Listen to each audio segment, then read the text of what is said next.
What's up, funky people? Laura, Funk God here on another episode of Funky Psyche, where funky psyche's funky psyche. So I'm here with my very good friend, Vincent De Boni. He is a licensed professional counselor from South Africa. He has emigrated to Sweden, but he works internationally, primarily focusing on men's psychology, the male psyche. So Vincent has a very unique perspective, but we also have a very interesting friendship. He's been really helpful to me in helping me dissect my funky psyche, and I the same for him. So I'm very happy to have him. Thank you, Vincent, for coming. So a little bit of how we met before we get into your current work, which is really fascinating with male detransitioners and doing support groups for detransitioners with Genspect and the Gender Exploratory Therapy Association. Do you want to say how we met briefly? I was quite curious to hear how you were going to say how we I met, know, but I that's wasn't fine. sure what I'll to go. say. Well, the way I remember it, somebody connected us through a third person. It was just basically there's this detransitioner who's willing to talk. Would you appear on a podcast with her? And I was quite, because of the ethics in my profession, I was a little bit worried about that. So I was like, look, I have to meet her first. I have to talk to her first. I can't just appear live. You know, I'm not a journalist. You know, I'm not going to just appear on a podcast. And it's, you know, it's possible that my opinions are triggering to someone, and you know, that would be unethical for me. So I was quite sensitive to that. And then anyway, we had our little introduction meeting, and the third person logged off after an hour, and you and I spoke for another, I think it was 5 hours. It's just this absolutely surreal. I struggled to disconnect because I suppose there's a little bit of you know, Laura, I think our life experiences put us in a space where we can recognize that in each other, you know, and I was very fascinated in the survivor, and I've become more fascinated about this sort of theme in people's survival. So that how you survived became interesting to me, you know, and it's been shame. I don't want to say a privilege. It's not really something that we should be pursuing, but sharing that journey with each other. I mean, my journey, you know, of course, a lot about my own journey as well. But sharing that with you has been thrilling and interesting. Yes. Well, on that line, I mean, it really stuck out to me. I mean, we've talked for hours off camera, and then on camera we did a podcast together, a few episodes together of a long podcast, TransPsyche, which is very fascinating. The videos are up on my YouTube channel. But one thing that you said that stuck out was that you said that the transition was a survival mechanism, that you know, you were like, well, you did survive, you know, you have, you know, lost body parts and have grief, but you did survive. So it ultimately was a coping mechanism. It was maladaptive. And this was earlier on, you know, that seems very obvious to me now. I view everything as a survival mechanism. But that was a few years ago, and was earlier on in the process, and earlier on of being public, and in my confidence about it. And that stuck out to me, you know. And I guess similar things with substance addiction and, you know, anything that we do to survive that hurts us in the long run, but we do end up, you know, making it through whatever was going on, that we found, you know, life finds a way, you know, we found ways to get through it. And that's what I have to tell myself with, you know, a lot of the things that I struggle with today, or things in the past, feeling shame about it, and turning that around and being like, you know, it kept me alive. You know, that depression kept me alive. It kept me out of danger in some ways. Um, so survival, and on TransPsyche, we shared our survival stories of dealing with, you know, chaotic childhoods and teenagehoods and young adulthoods, and then the absurdity of, you know, adulthood. I mean, I guess I'm over the hill now in terms of young. I'm not an emerging adult anymore. I'm an adult now, but you're a man of distinguished age. Thank you. I don't know how to describe it. Yeah. But yeah, it's been amazing, our friendship, and it was so nice. Vincent was at the Genspect conference in Killarney this April, and we hung out. We spent most of the time together.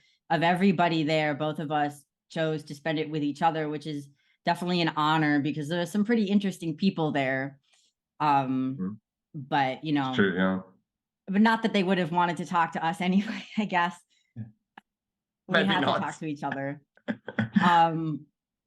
But what I want to get into is your current work, because you are working with Genspect and working with Geta, and you are forming these support groups, and you have a unique perspective, which I love, which is an existentialist perspective, and how do you phrase it in your bio? Like a skills-based, like it's more practical.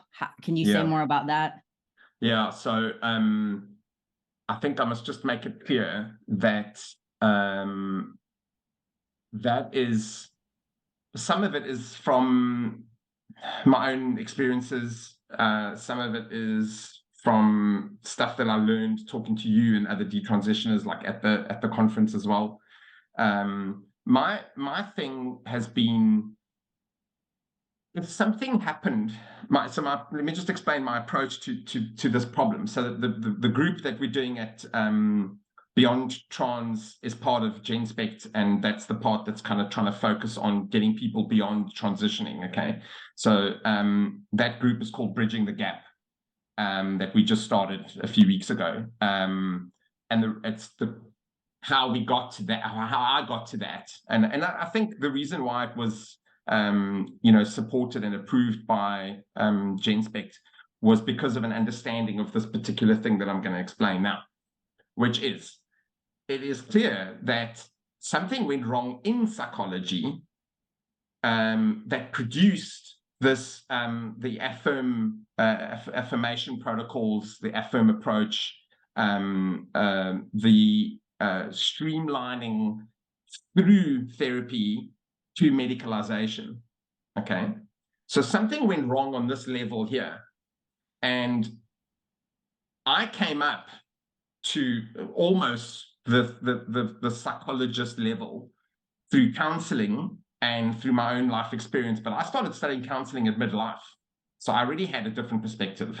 Okay, one of my reasons for going into counseling and psychology was to combat ideology, which I saw in my own country, in South Africa. Okay, so I've written about that.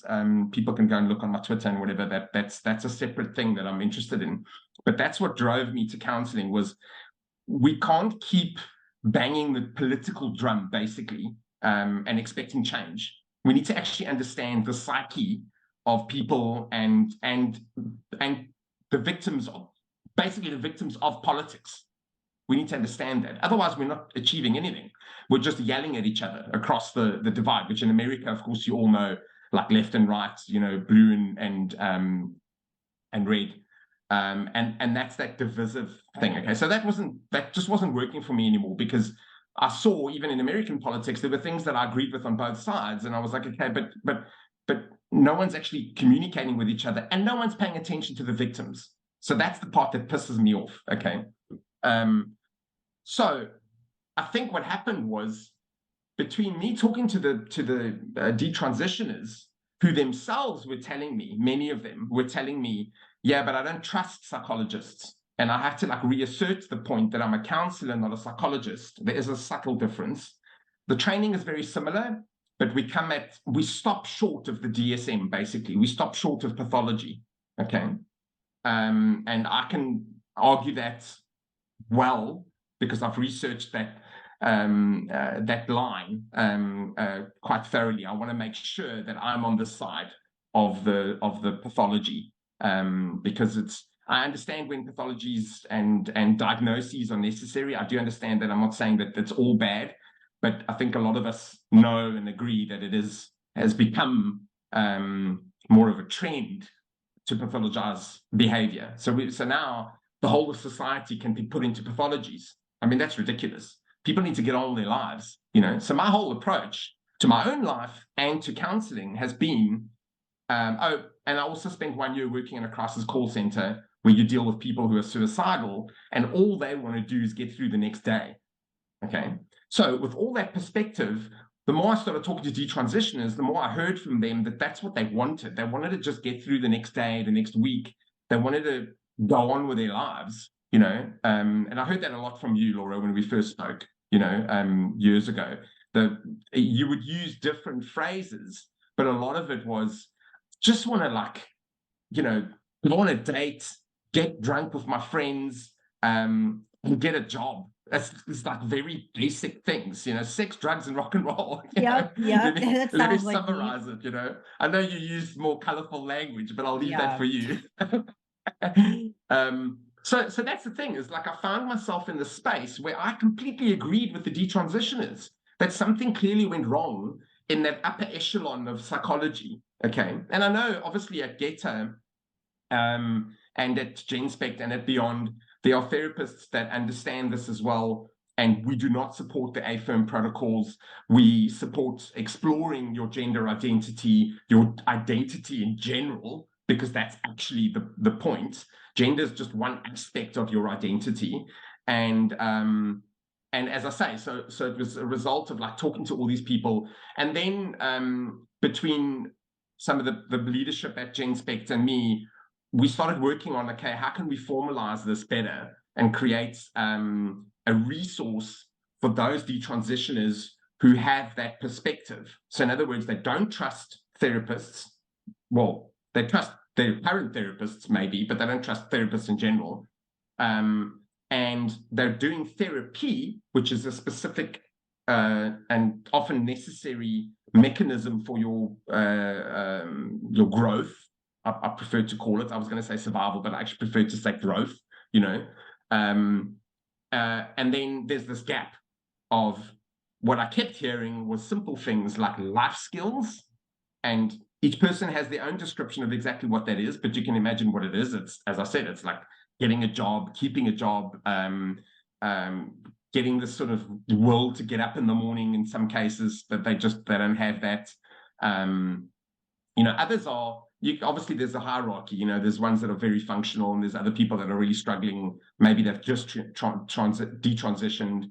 I've spoken to a few who are pretty much fully transitioned, but they're now starting to deal with, okay, like, what have I done? And often the reality that it actually doesn't change anything. You've still got those demons in your head and you've still got to deal with them, you know? So it's a kind of Beyond, I think, is providing that missing element of therapy is necessary, but the missing element of who do we speak to? Keep in mind that this generation has been deprived of that because they've been distracted by social media. Okay. Deprived of what? Deprived of what would normally be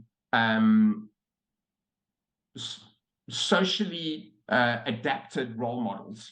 Yeah. Okay. So I mean, this is where Jean Twenge has written about this in that book Generations that we spoke about before.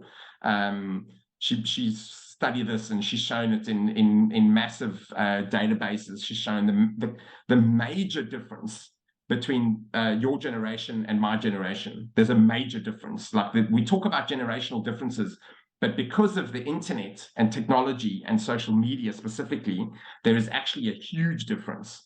So it's funny because with some of the members of the group that we're forming, the detransitioners, I've often joked about this, like the understanding from my generation is probably not possible because they didn't grow up in that environment.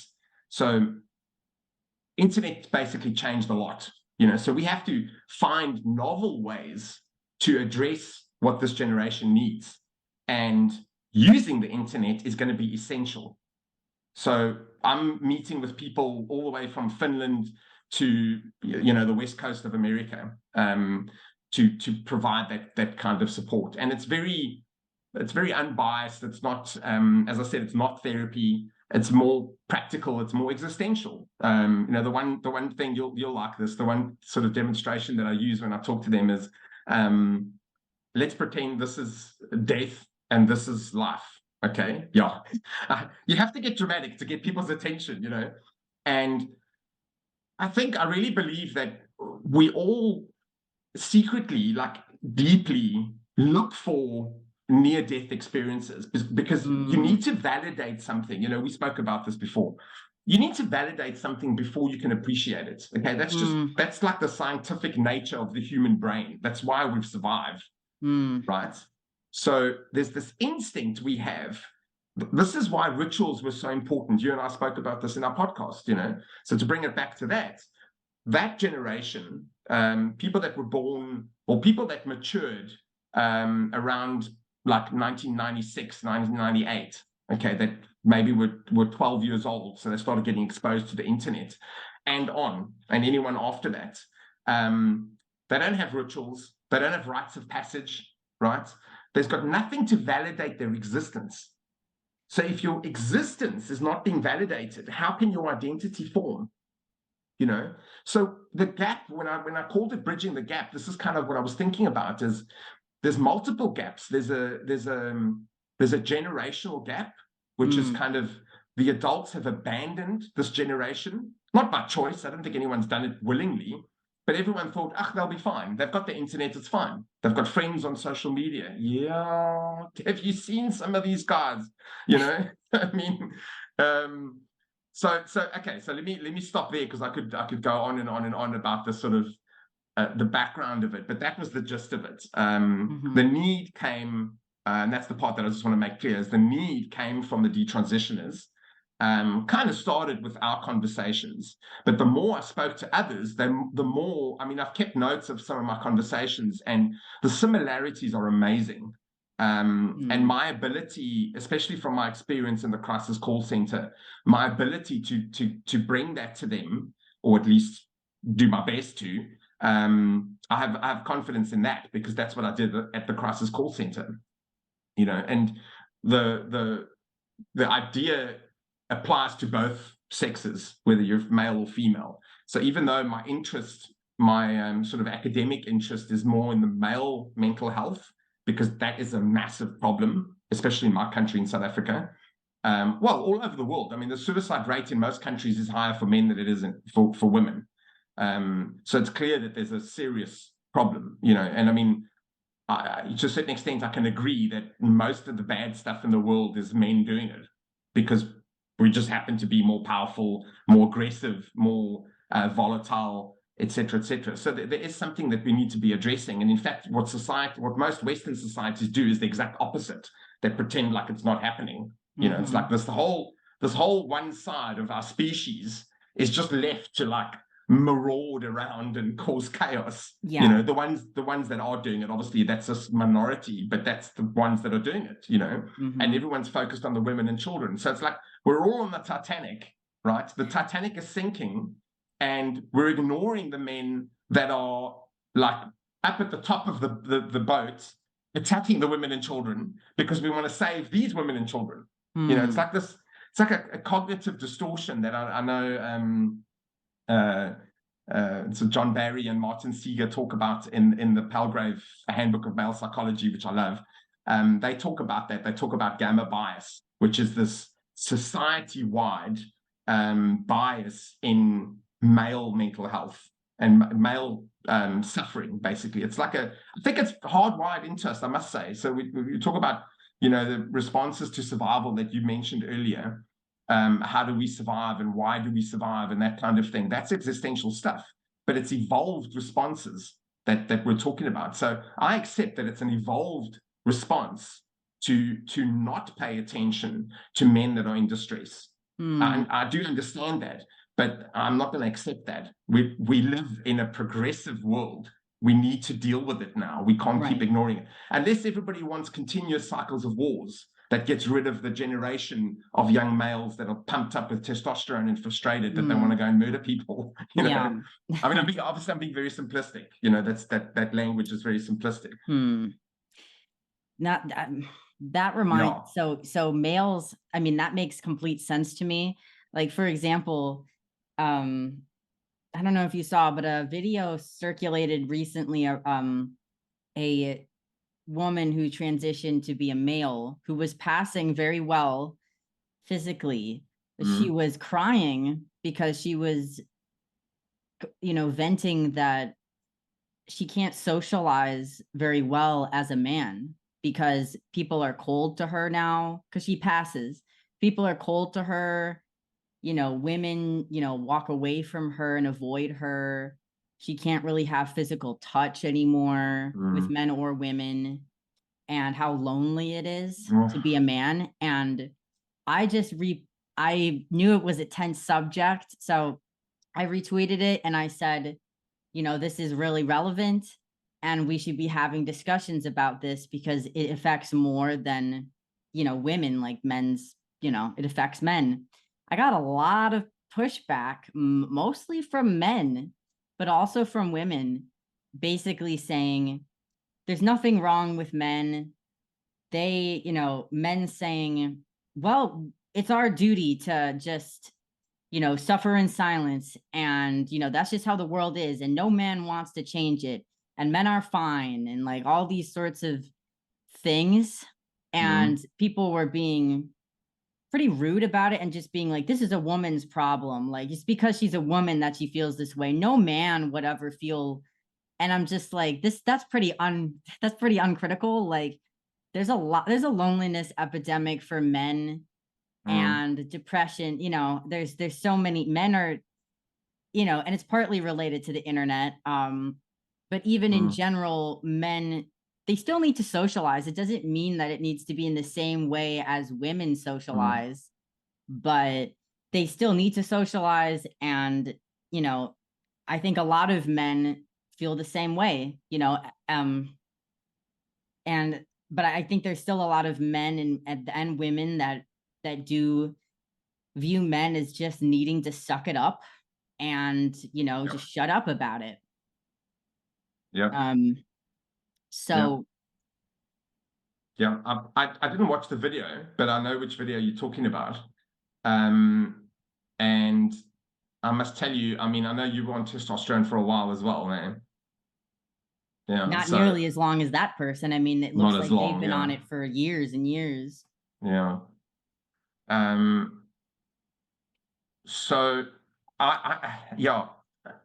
having spoken to some other detransitioners, it is surreal for me to hear someone who's biologically female say it was tough being male. And one of the things that stands out to me is someone was quite clear that even though testosterone was amazing because it has all these other effects, the lowering of emotion that comes with testosterone, and this person was on it for quite a few years, and the short to temper, all these things that we basket as toxic masculinity, basically was introduced into this person's life. Okay, obviously the individual wasn't a toxic person, but if those things had carried on, they would have become toxic traits. Okay, if they'd been allowed to sort of spill over into her environment, you know. but she listed, we didn't really talk about it too much, but actually this is two people that I'm thinking of. They listed things that are called toxic traits in men, okay, that were introduced to this person's body by the injection of testosterone. And then when the injection, and actually they started feeling, this is what's so surreal, is they start feeling a type of dysphoria because they know that the testosterone is introducing thoughts. It's actually generating these masculine toxic thoughts. Okay, like I hate the phrase toxic sexual masculinity. thoughts? Maybe, yeah. Because I've heard that a lot. Higher sex drive, lower emotional capacity. The inability to cry was one comment I heard. Okay, that is just, that breaks my heart, because men, the idea, people have this idea that men are just, we just are like this. You know, we don't want to cry because we're these heartless savages. You know, I'm telling you that there's a lot of men that are, I would say most men actually are, at least on the emotional level, want to be able to feel more emotion. But the problem is when emotion comes up for us, it's immediately hit by the hardwired evolutionary traits of survival as the aggressive side of the species. Okay, so in other words, there's a cost to feeling emotion, and our brains prevent us. It prevents us. And how does it prevent that? It raises anxiety.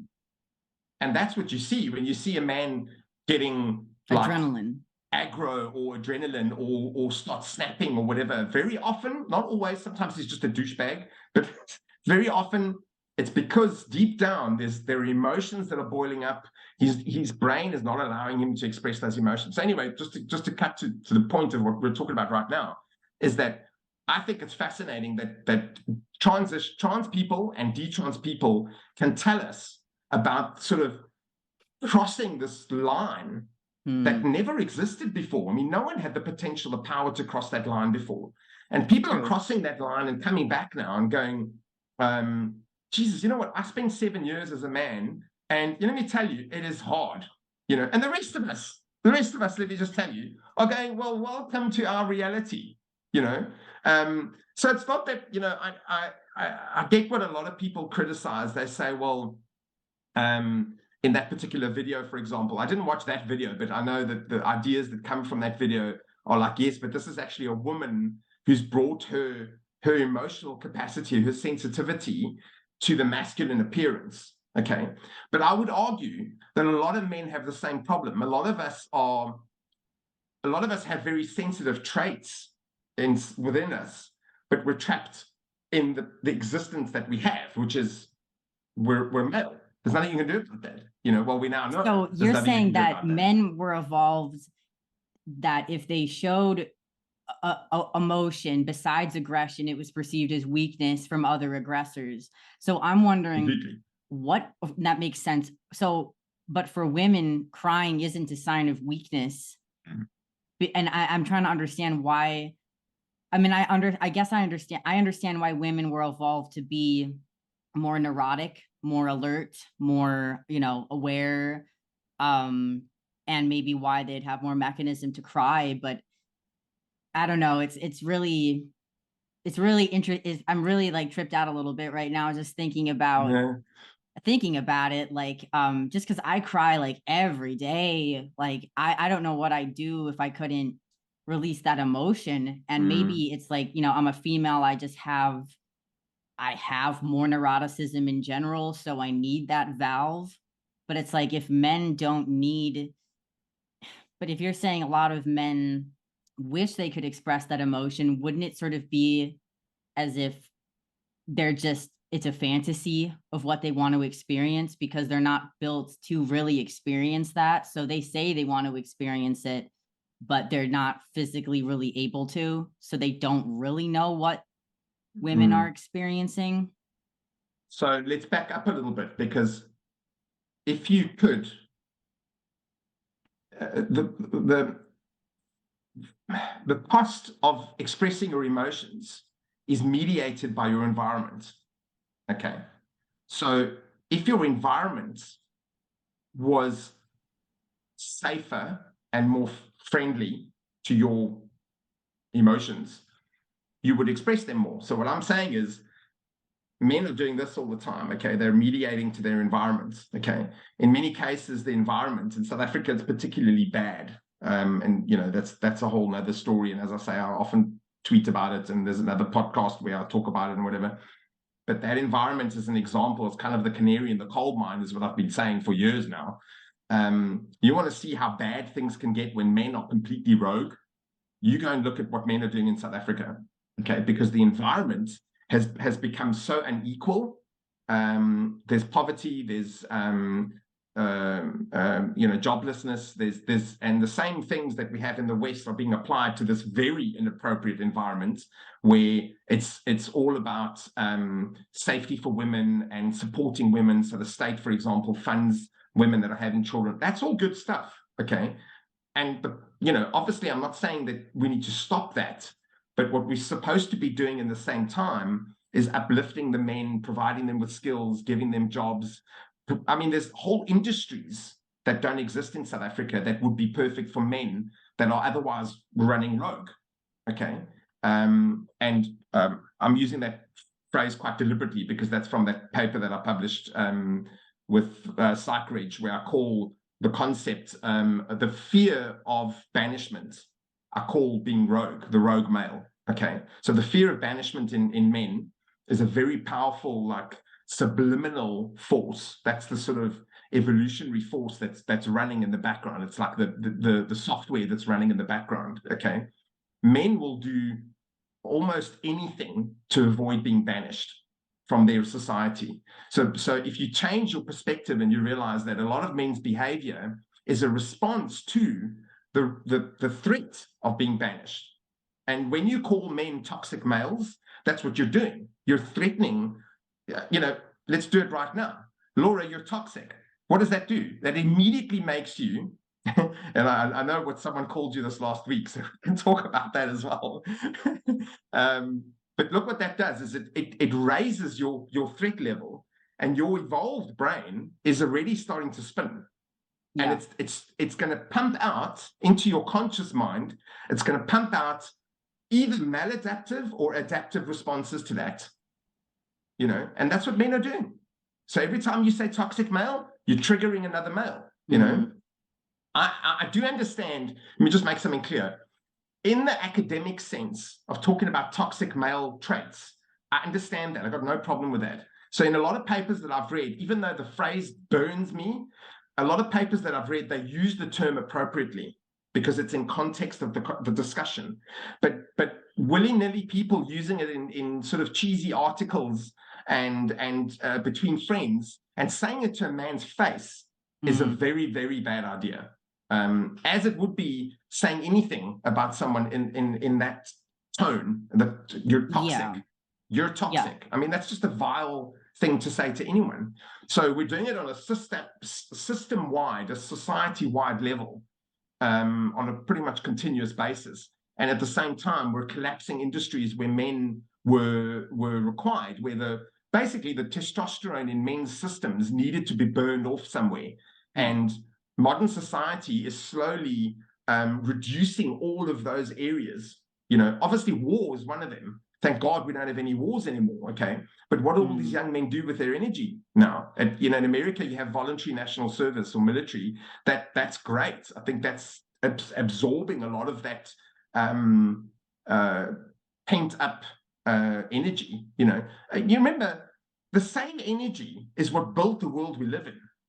The masculine energy, obviously for the women who were producing the lives that they populated this world. I like that caveat. I think a lot of when people have a shallow critique of patriarchy, they'll start with the first phrase, like, well, but then it's like, no, we've all been working together to absolutely, to create, to survive and thrive.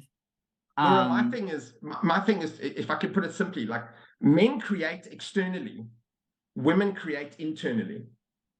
They do, literally, that's literally the balance and what keeps us as a species keeps us alive.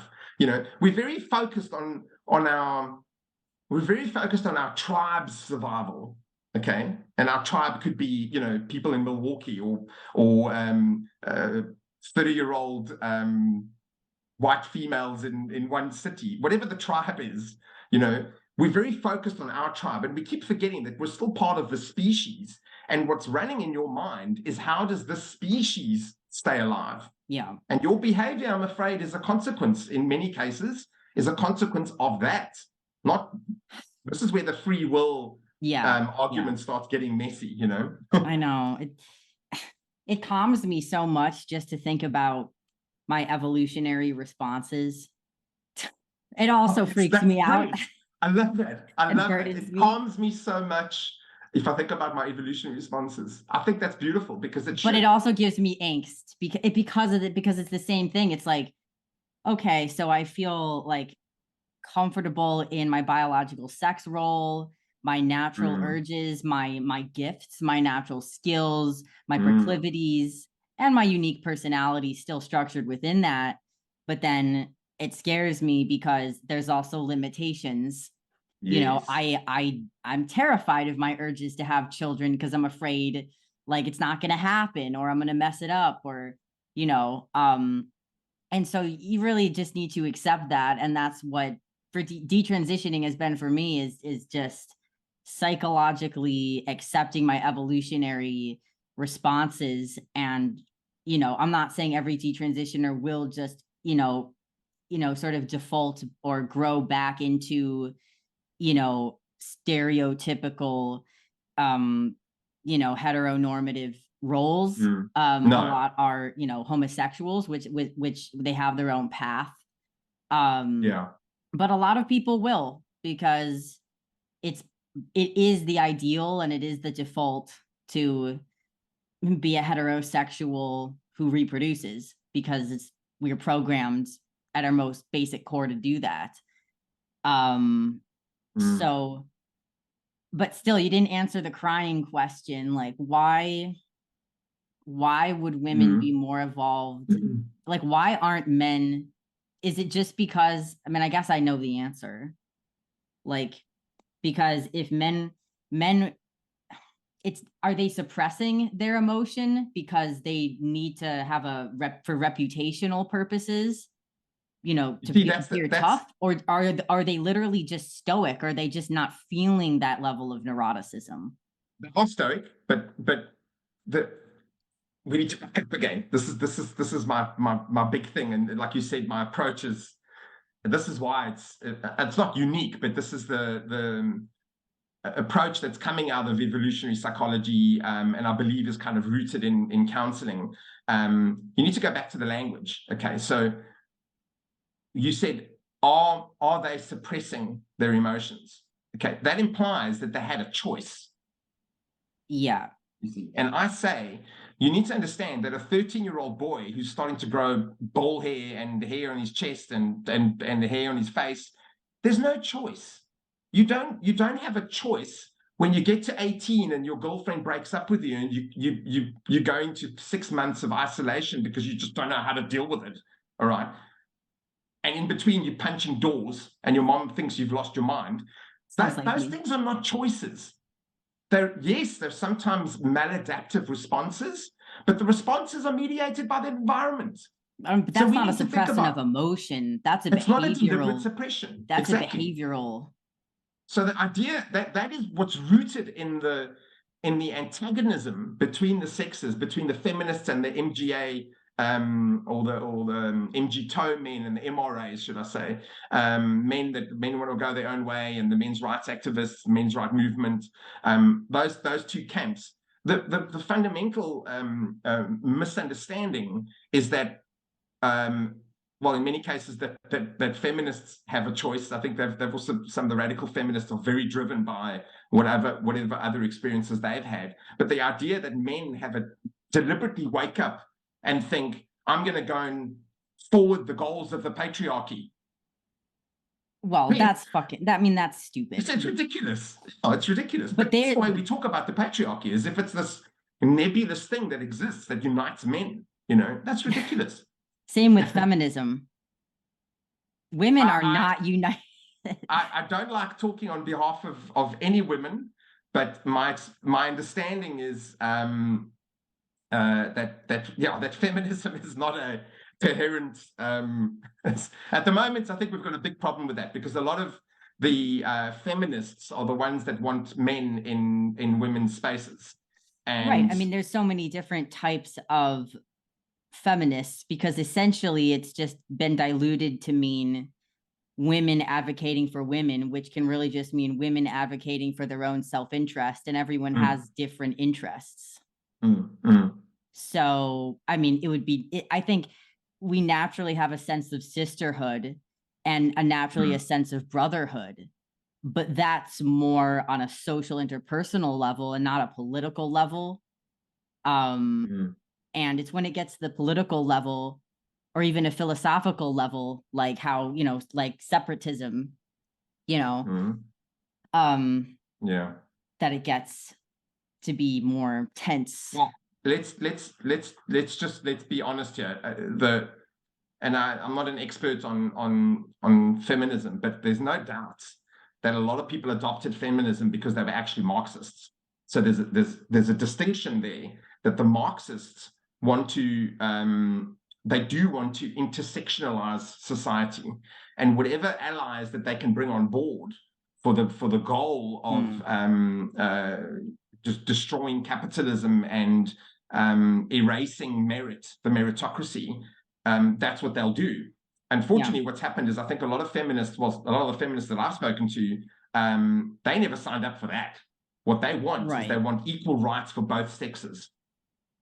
And what's kind of spinning off now is that a lot of those feminists, people like Janice Fiumenko and a couple of other people, they've kind of realized, well, if you're going to stand for the rights of both sexes, you need to stand for men as well.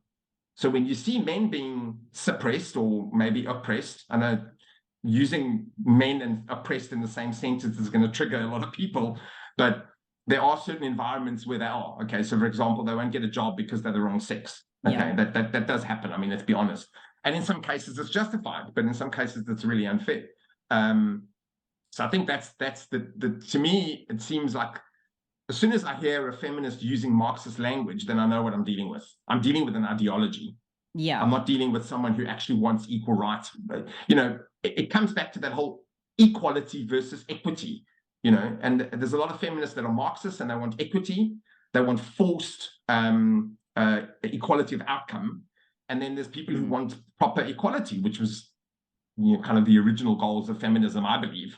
But the problem is that there's equality under the law, and then there's equality under biology, and equality under biology doesn't exist because they're not the same. Yes. And that's what I think of the feminists. I have my issues with the different, obviously the liberal Marxist feminists, I don't associate with them, but the people, the radical feminists, like I'm fully on board, legal rights under the law. But they don't, like, if I try to say anything about how men and women have, they're mostly similar in terms of personality, but there are some personality differences typical to each sex, I mean, people go crazy. And it makes me not even want to talk about it, because it's just so hard to have a conversation that's intelligent about it. But it's personally helped me a lot to understand the average personality structure of a female versus a male. And it's only slight differences. I mean, obviously within the normal range. Obviously for me, I've had some weird kind of extremes, but just understanding that women tend to be more neurotic and more agreeable. Just those two things alone have helped me conceptualize so much about society. And I just wish that we could talk about that a little more between the sexes. Because you're not, you have this compassionate approach, because your instinct is not to seek power within the paradigm. So what other people are doing is such a mess. I'd be too tired to seek power. It seems exhausting. It's just like marketing and force. Exactly. Like, I don't have the Exactly. energy for that. Yeah, but that's what they're doing. They're deliberately turning people against each other. So that's what's, I think a lot of people are wasting energy arguing with people who are power motivated. You know, I know other people have spoken about this. This isn't sort of my original idea, but I would just say that you need to be talking to the people that are the centrists, you know. I try. You need to be talking to those people because they need to know that they can voice their opinions. But the people that are on either side, we're really wasting our time talking to those. I mean, if I say to you, like, you know, to answer, I never actually answered what you were saying. You know, why do you feel like, as a woman, you feel like you want to cry more, and it seems like men never cry? That's kind of what you were saying earlier, right? Well, yeah, I'm saying that men, do they physically feel the urge to cry, but they are just like, no, I need to try and fight that, or like isolate and then cry, like I can't publicly cry? Or is it just that they have less neuroticism and that they really don't need to cry, like to because they don't have that emotional level of energy to express in the first place in that way? Yeah, I see what you're saying. Yeah, so I think I would say, I think you must think of it almost as a, if you think of it as like a valve. Okay, so there's all these emotions. So like you said, most humans are quite the same. All right. I think realistically, if men didn't feel emotions, to the point that it affects their behavior, we would live in a very, very different society. Yeah. Okay. Yeah. There are men like that. They're called psychopaths, and most of them are in jail. All right. Let's just be realistic here. So I think the difference is that where men have like a valve that traps those emotions from spilling over into visible signs of emotion, which can be interpreted as weakness. We have a valve that's it's a pretty stiff valve. Women have a much looser valve. They will assess their environment and they'll go, oh, it's okay for me to cry right now, and they'll cry. The transition from feeling the emotion to expressing the emotion has less obstacles. Whereas men, there's and again, it's not a deliberate. I think it is eventually a deliberate thought, but it starts with the wanting to express emotions comes with, what is the threat? What is the environment? And is it safe as a man for me to express emotions? And in most, I shouldn't say most cases, let's say many cases, the man's brain, because remember, we're calculating based on different needs and different outcomes, right? So the man's evolved role is to defend the community, the family, the village, all right? So he's expendable. He is expendable. I mean, this is kind of an awkward thing that I know some men don't like it when I say it, but I think we need to be honest about where we fit in the evolved roles, okay? And the fact is, women and children are not disposable. So, well, if these people are not disposable, that means someone's disposable, you know? So men, yes, men are disposable in the evolutionary purpose. That's how evolution keeps us alive. So we as men need to take responsibility for that. We need to say, okay, because we are the disposable species, we need to support each other more than we often do. And we also need to learn how to recognize that process, that valve. We need to recognize that.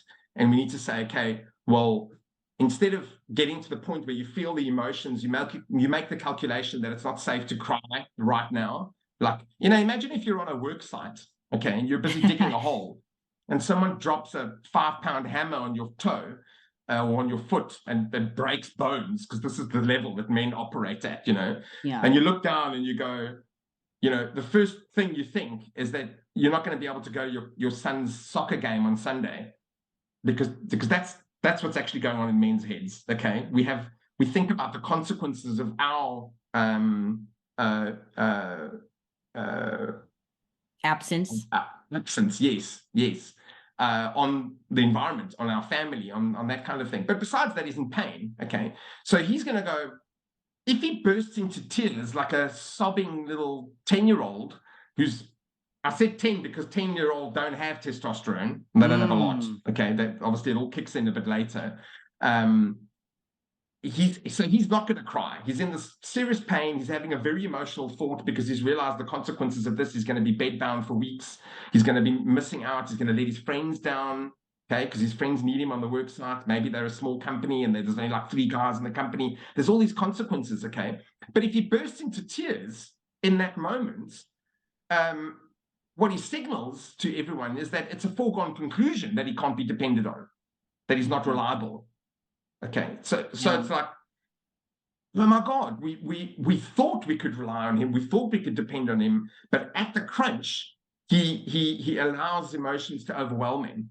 And if emotions overwhelm you at the wrong time, you're useless.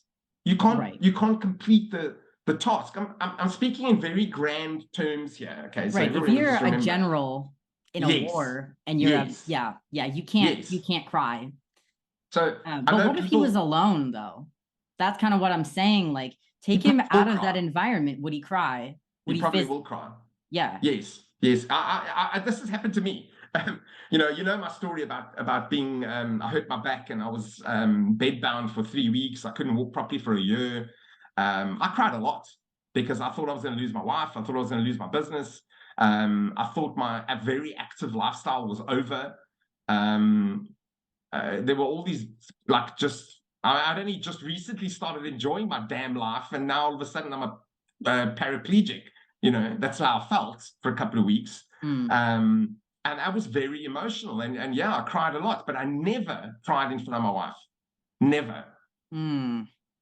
Never. In fact, the seizures of pain that I had in front when my wife was home, even those I would suppress. Because you didn't want her to worry about you. Yes. Well, because I didn't want her to leave me. Yeah. So it's not a superficial concern. It's an extreme concern. Yeah. It's I'm going to lose my wife. I'm going to become useless and hopeless, and I'm going to be dependent on other people, which means I'm going to be a burden on other people. That's where it goes. But isn't that also this line? I mean, this line of thinking is a depressed line of thinking too. Like, to go to that extreme of conclusions, that's what a depressed person does. So do you think I'm relating it to an extreme event? Right.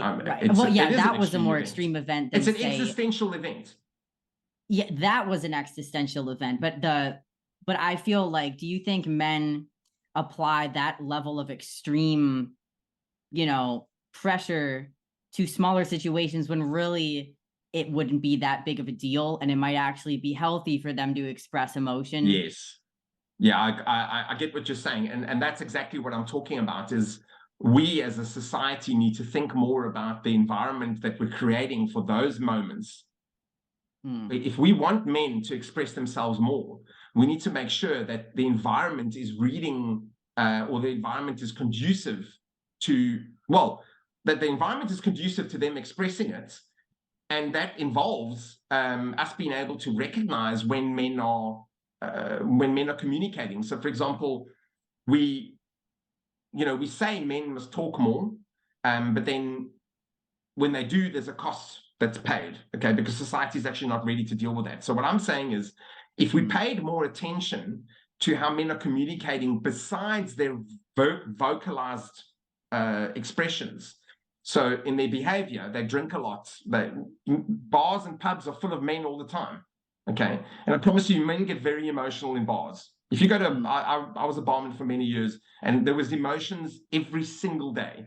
Okay. And some of those men were like best friends, because that's where they met and that's where they spoke, and they would share these hectic stories after 3 or 4 beers, and yes, sometimes it would get kind of pathetic. But that's why I say this idea that men don't express their emotions is actually wrong. They just don't express it to you in the therapist's office. Or to women, and because they don't want to be seen as weak.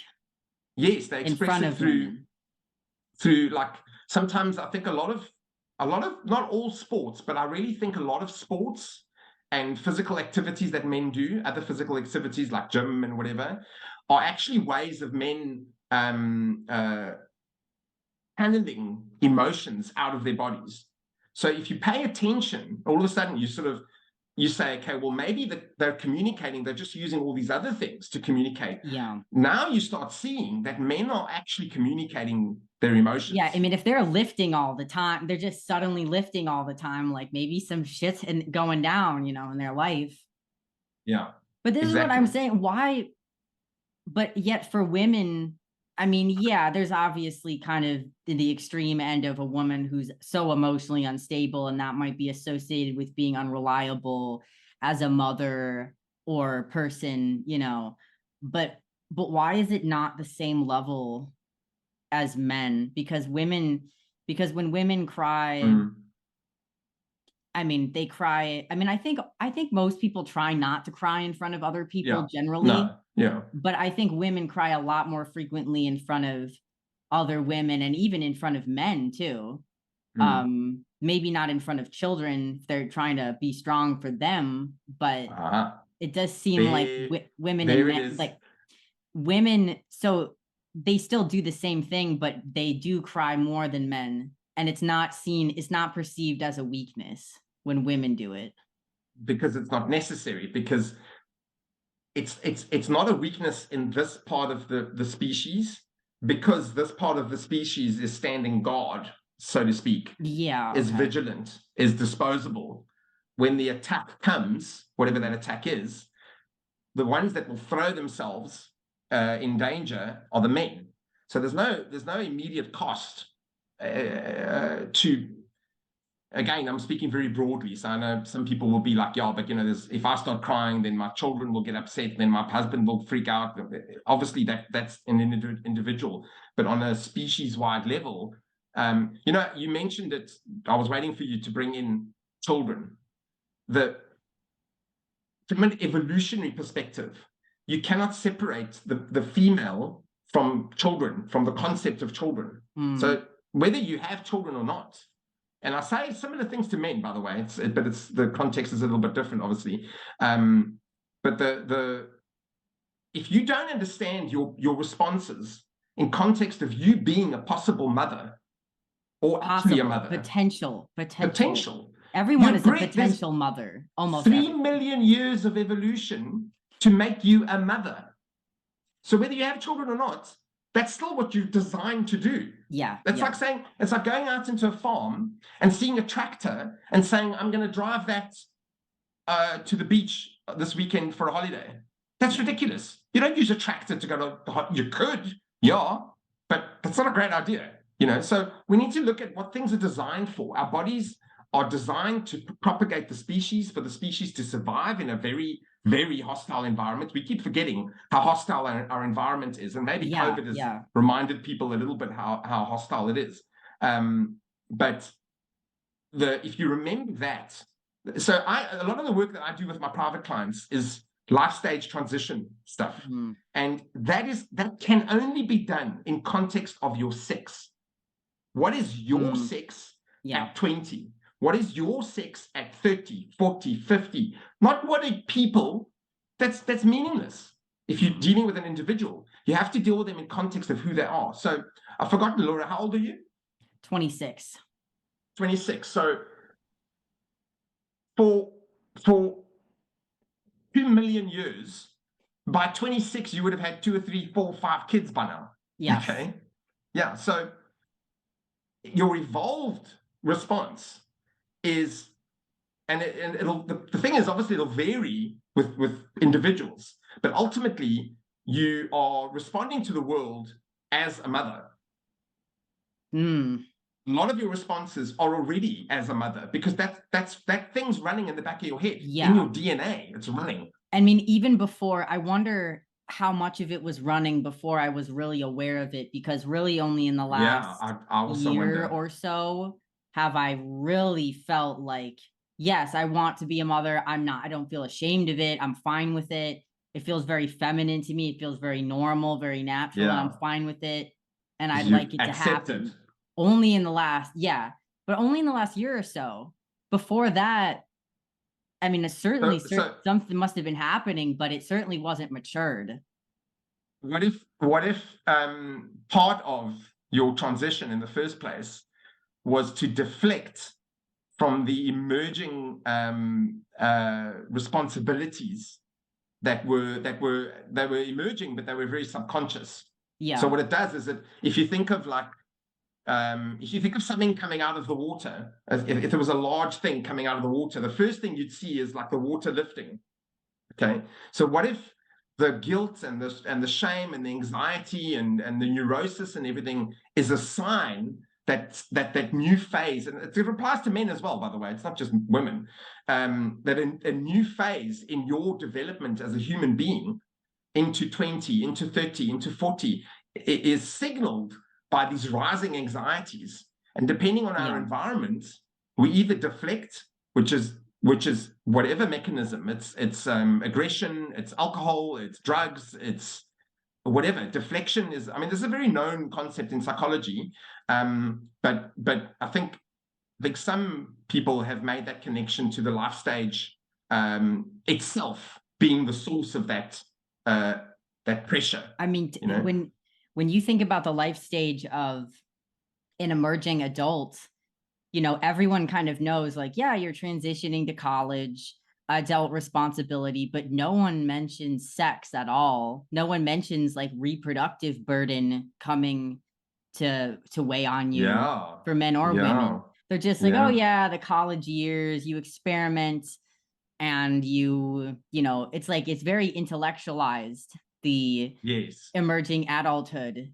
And yet we're just ignoring, the reproductive implications.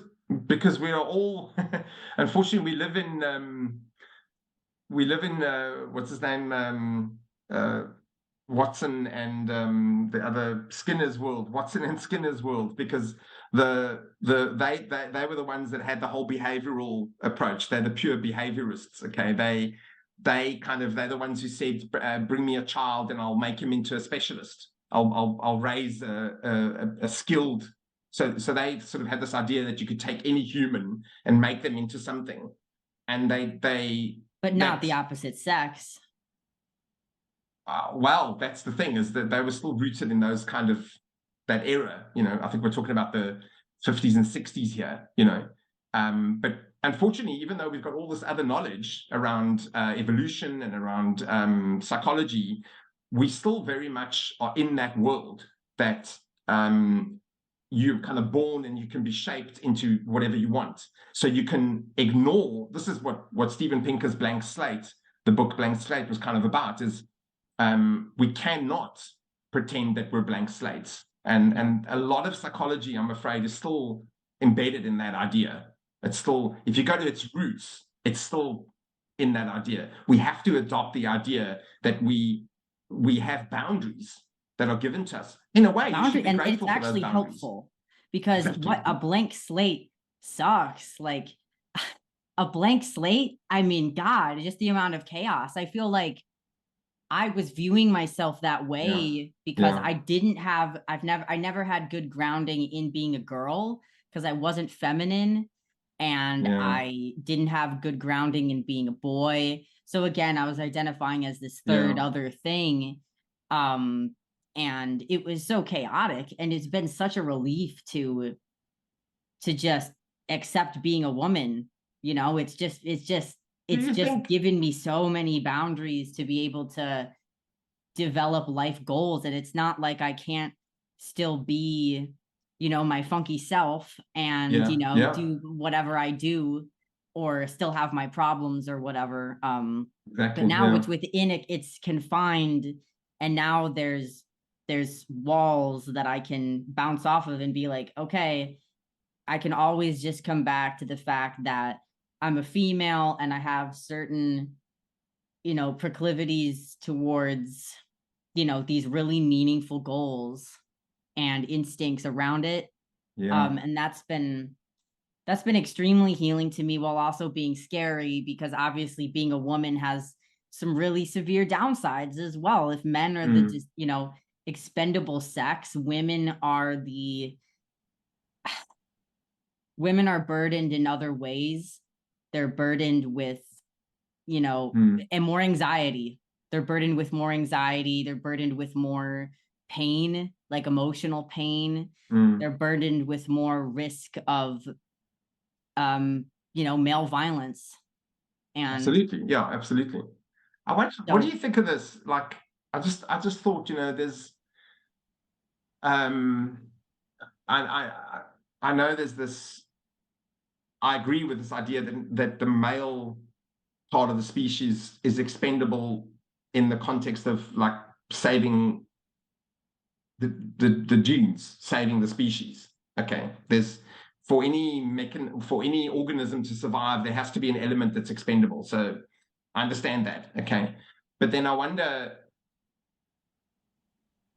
if we could put a word like, are women maybe more consumable? Because from a male perspective, one of the problems that I see is from the sort of extreme male, kind of that MG toe perspective, that women are just there for sex, and you know, we must keep ourselves to ourselves and just use women when we need to, and then go back. That's what some of them, not all of them, but some of them believe that kind of thing. I mean, I feel like you could say both men and women are expendable. Men are expendable for the sake of women and children. Women are expendable for the sake of children. I mean, they give up their bodies, and they give up, you know, they also, and just evolutionarily, they were evolved to, you know, give up certain privileges that men have, such as physical strength and power, sexual power, for children. For the children, yeah.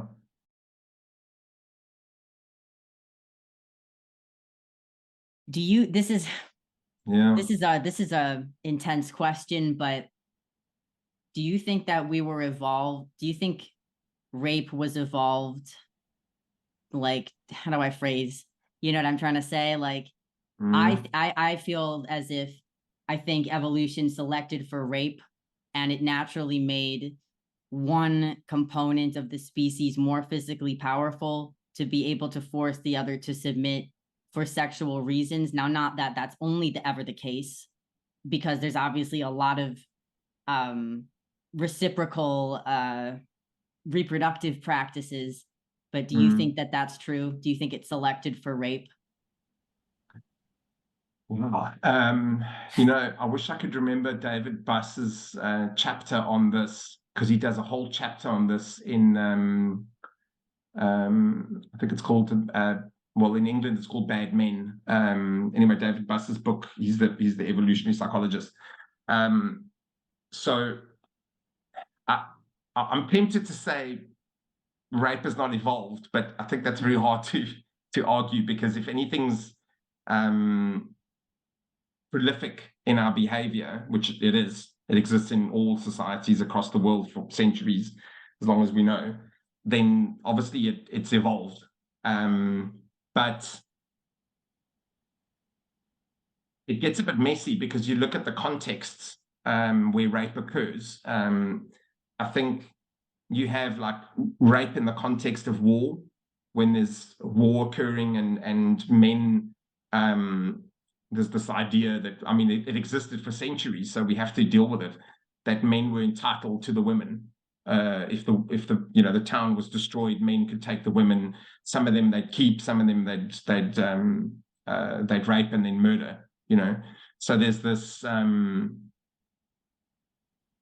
tragic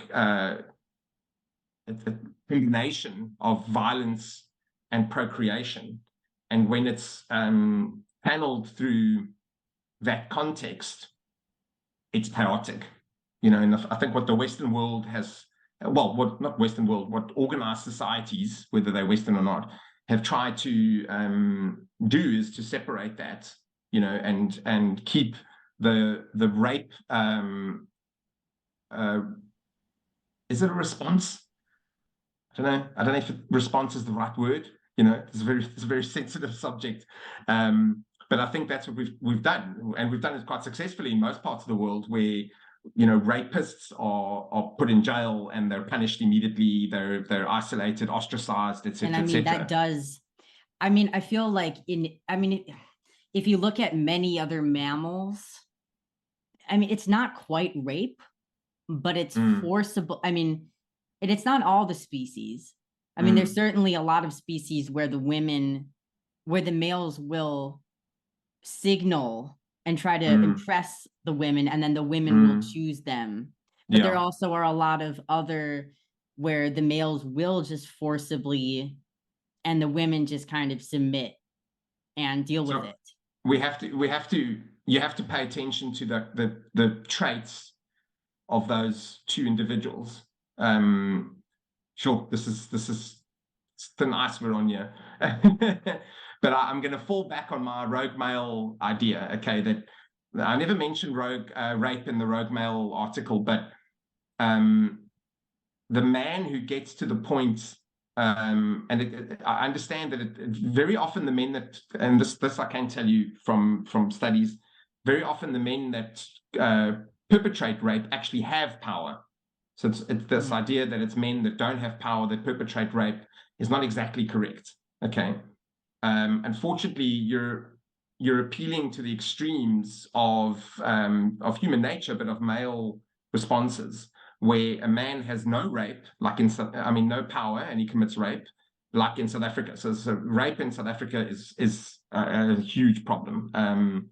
I can't remember the statistics now, but they estimate 1 in 4 girls in the Black community have been raped. Okay, that's just horrific. And in some areas, I know for a fact that in some areas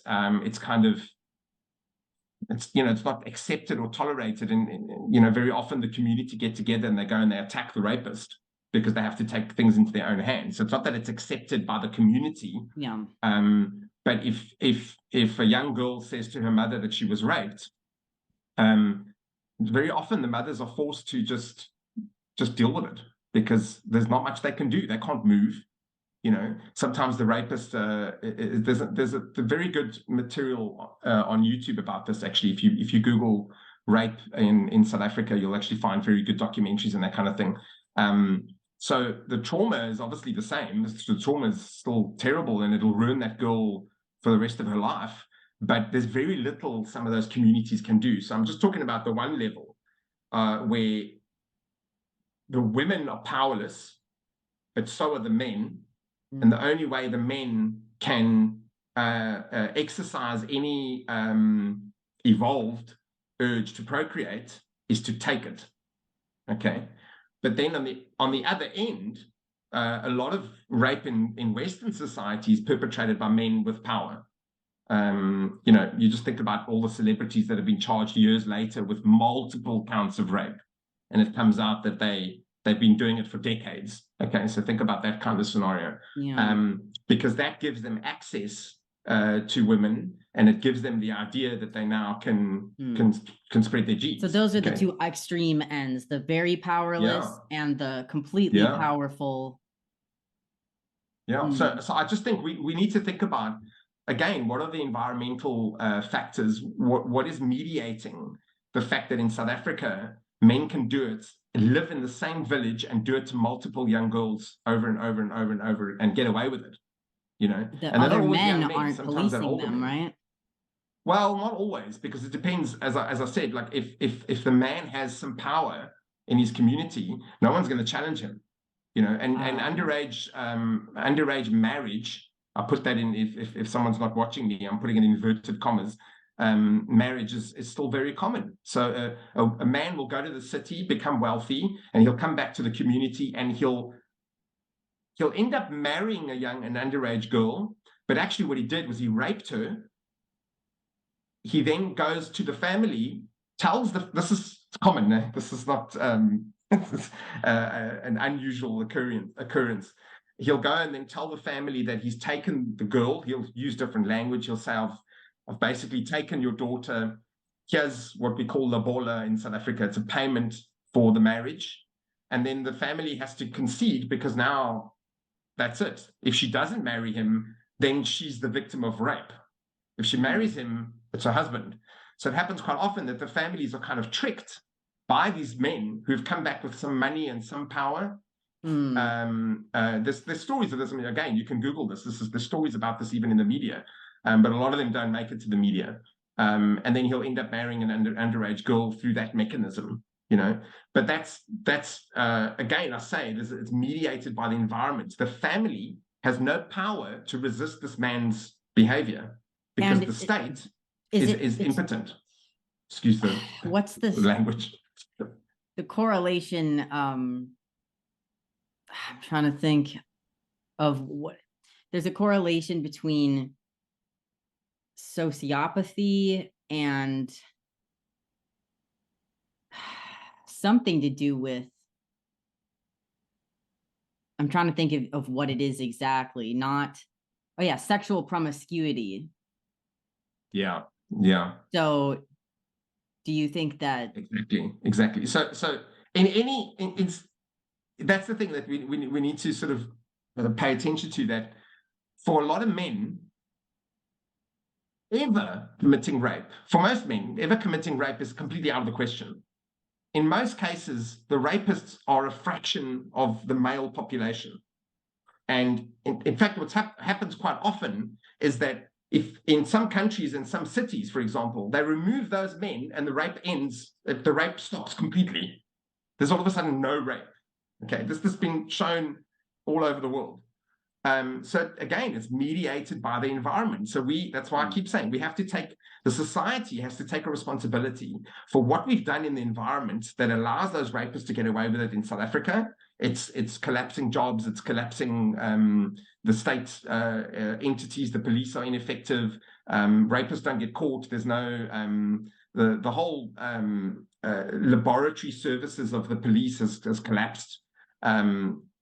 I don't think it was ever that good, but the developments that have happened in other countries in that sort of forensic psychology or for forensic laboratories and that kind of got pretty good, and then it went backwards. So when you don't have that, you've got the capacity for one individual to repeat. So you've got one rapist raping. You think about it, if he's in one town, you've got one rapist raping 6, 7, 8, 9, 10 girls a year. Yeah. He's destroying a generation. And those women will then grow up. Some of them will have children. Some of them might have children. Then the rapist genes have been selected for. That's what I mean. That rape, we've had, context dependent. This wasn't on the original list of questions, all the rape stuff, but it came to mind. Throughout all these different cultures and environmental contexts, there has been rape in the past. Only more recently have we evolved into this civilized. So maybe it's safe to say today that rape isn't being selected for anymore. But in the past, it seems like maybe rape was selected for, considering.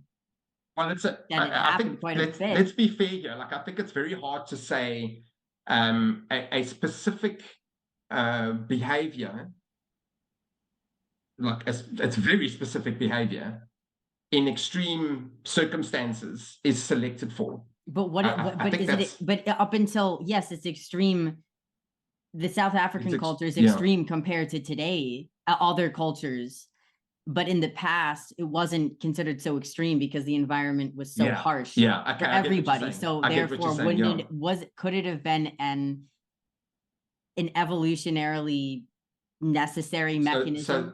Evolutionary in the past, a necessary mechanism for survival of the species. That's what I'm saying. That's very controversial. That rape was evolutionarily necessary. I hate to say it, but if you look at the history of a lot of our societies, I'm talking about South Africa because that's where I'm from, okay? But the people that are watching from around the world, your own country has a history of rape. The whole world has a history of rape. But I'm going to talk about the history of South Africa, okay?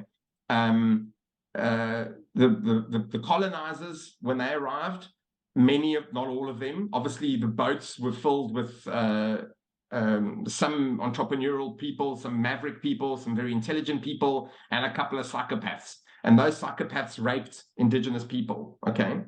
But likewise, the Zulu tribe, for example, only exists today because it conquered, murdered the young men and well, the men and women, whether they were young, the men of any age, and kept the women and the children in many cases. If the kids were older, they'd kill them as well, but they would keep the women. So the Zulu kingdom spread out of conquest. Okay, we all, to a certain extent, know about, because we know about Shaka Zulu. Okay, so he was the great warrior. He was a brilliant strategist. He was extremely brave. But I mean, talk about toxic masculinity traits. My God, this guy was a conqueror. You know, so we respect him for what he achieved. You know, we kind of can't help ourselves because we know that that's how the species survives in that area at that time. In that area, yes. And it happens all over the world again. And the colonizers did it like in a different way, but they kind of did it as well. They conquered, they applied their system. Their system was either successful or not. And in some cases, you know, it was successful. Obviously, the Zulu kingdom was successful, which is why it maintained for long enough for the colonizers to encounter them. But to go back to your point, the only men that would survive in their environment, think about the traits that they would need to survive in that environment. Because if you're a Zulu warrior and you've conquered the neighboring tribe who've been a problem for years, okay, because they just won't submit to Shaka's laws and demands, okay, so you go over there and you murder the whole family. Well, you know, when it's conquest, when it's the expansion of a tribe, we use different language because it helps, makes us feel better, you know. We go and we occupy their land, you know, but do you think they just roll over and go, we'll let you occupy? No, it's because you've stabbed everybody. and you've kept the women, you know. So unfortunately, and they don't have time for crying. The men who were doing that, they weren't crying. Yeah, they're the first ones to die, you know. So you're quite right. I think that's a very harsh. I'm thinking of something that David Buss said in his book now. It's come to me now, that the awkward kind of truth that apparently this was said to him. It wasn't something that he's paraphrasing. Someone else said to him that actually men are a breeding experiment by women. I've heard that. Yeah, so because women select who, in most cases, obviously rape is the other case, but even in the case of rape, you've got it's not the woman selecting, but the environment has selected. So so it's quite true. You've got these two different environments, but in a more civilized environment, the woman will select, or maybe her parents will select. But the point is, the individual is selected for marriage and procreation. And the women are trying to select the perfect balance of aggression and civility. Exactly. Of course they are. So chivalry, chivalry, civility, whatever. Civility, but the fact is, if you look at and I mean, this is proven in all our DNA records, that it's very few men here at the top that procreated the species. Okay, whereas women can tie their lineage back to most women. So a lot of women have babies, but not many men have babies. Yeah. Okay, that we're talking about over thousands of years. I'm not talking about the last 20 years. Obviously, the demographics recently with Gen Z have gone all lopsided. So I know, who knows it's crazy. how that's going to turn out. but I think you're hitting on a very, and it is controversial, but it's a very sensitive point, and it's a very good point that people need to remember, that in most societies, women did choose who they procreated with. The ones that procreated like kind of haphazardly and randomly, very often they would be isolated and ostracized. That's the mechanism that's involved in most societies, for very good reason, because as a species, we know that we need to elevate the strongest, the bravest, the healthiest, the most intelligent, whatever it is. Okay, we elevate those individuals. So yes, there are exceptions where people born into the lower caste or the lower class as a result of rape or whatever, a result of war, maybe, there are those that will escape that fate. You know, I mean, we see this in the sort of mythology, the stories like Game of Thrones, where the bastard rises, okay, and we're all rooting for him, but only because he has skills, you know, and he has a lovely voice, and he knows how to wield a sword, you know. But if he was just some schmuck and he was a bastard, nobody wants to talk to him. I mean, look at the one character in Game of Thrones who is the bastard, and he's a total piece of shit. And everybody hates him, and eventually he commits one brave act and then dies. You know, and we're like, oh, okay, he redeemed himself right at the end. Yeah. But pretty much we would have been happy if he died right in the beginning, you know? Right. So because those forces are at play. Yeah. Because sometimes I feel shame for being a female, even though obviously it's not exactly my choice. But I feel shame because it makes me feel inferior to men. Because I feel that rape to men. Yeah, sometimes I feel ashamed that I feel inferior to men, and that life is unfair in that way. Yeah. And when I think about rape, you know, being necessary for evolution, I mean, I guess I'm glad we're having this conversation, because it is true that there's many environments, women are actually the ones that they might have reproductive vulnerability, but they also have reproductive power in most cases. And only in the extreme cases of certain environments would they not have reproductive power or physical power. Yeah, you know, exactly. Yeah. Yeah. And certainly today, like, it's okay that I don't have physical power, you know, and I have reproductive power. It's interesting though that dichotomy that you use, you know, because a lot of men, hold on, you're going to have to pause.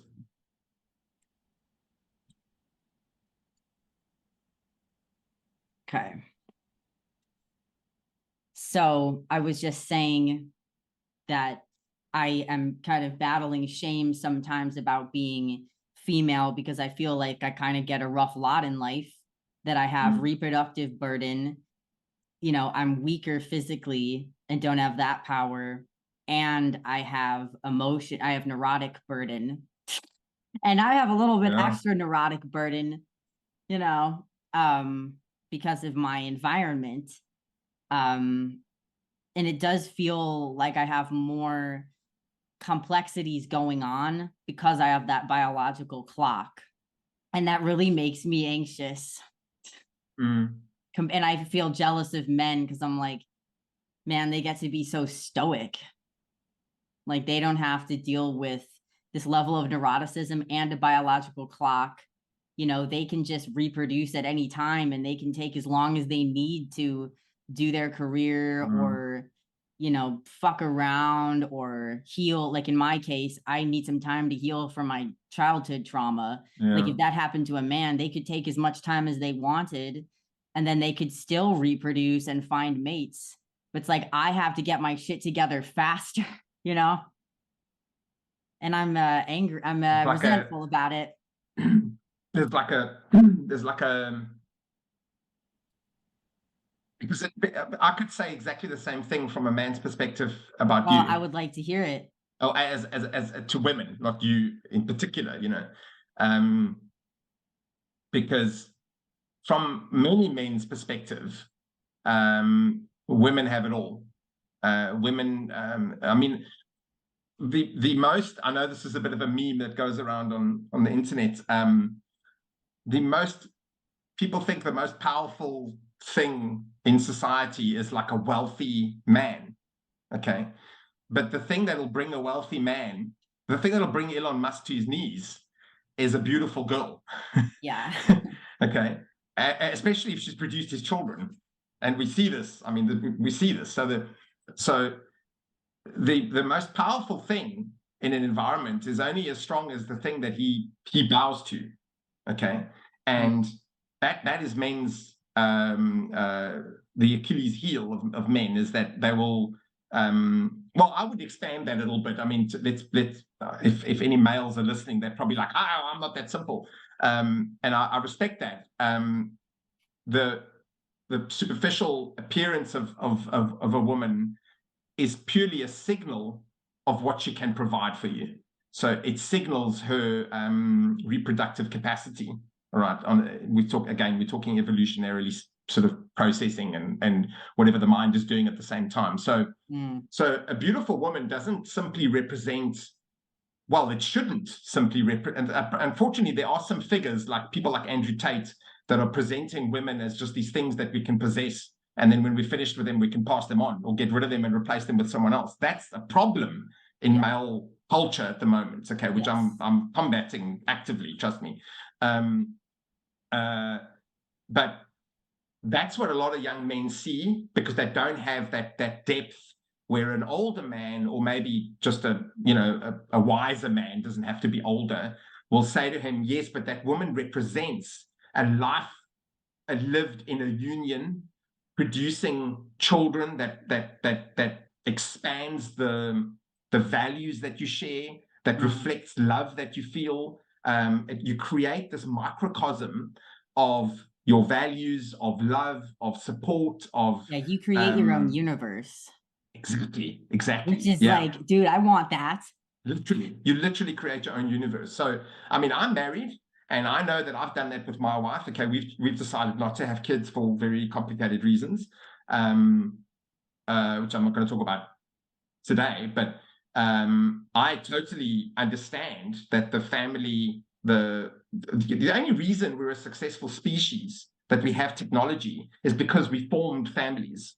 All right, that people can argue with me about that, but if you look at anthropology, I think that's pretty much an accepted fact. We formed families. The societies that didn't grasp the nuclear family. I'm going back thousands of years. I'm not talking about the last 100 years or 200 years.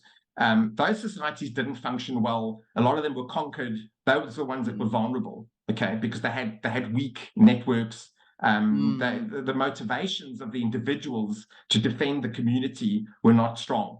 Okay, so that's a historical fact. You could say then that maybe rape was not as strongly selected because the societies that thrived were the ones that valued monogamy more or less. Ultimately, the evidence is all around us.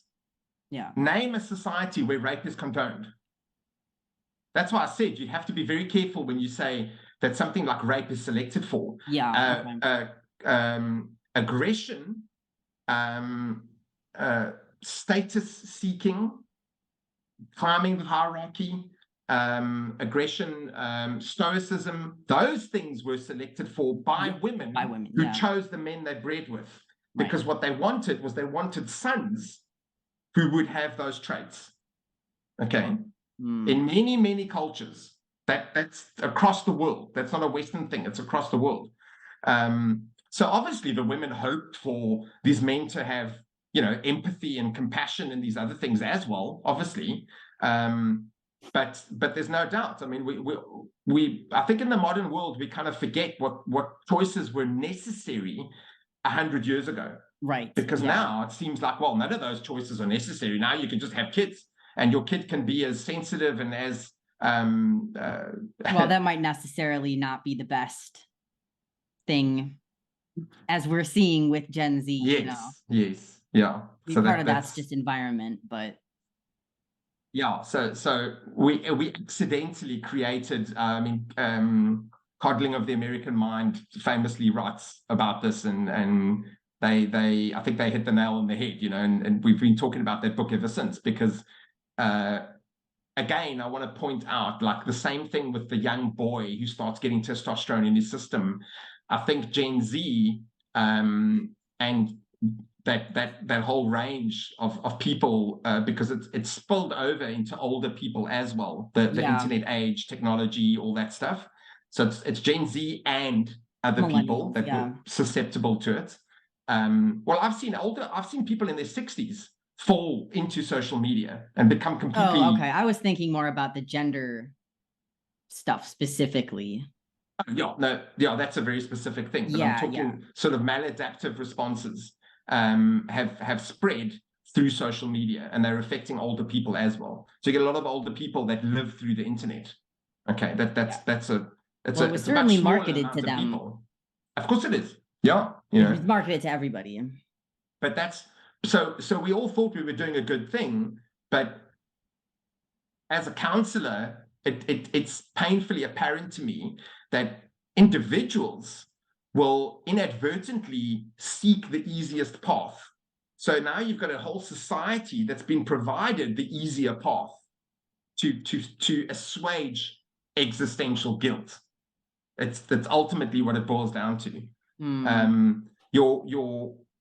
Your existential needs can be superficially met through the internet, but in actual fact, they're not being met.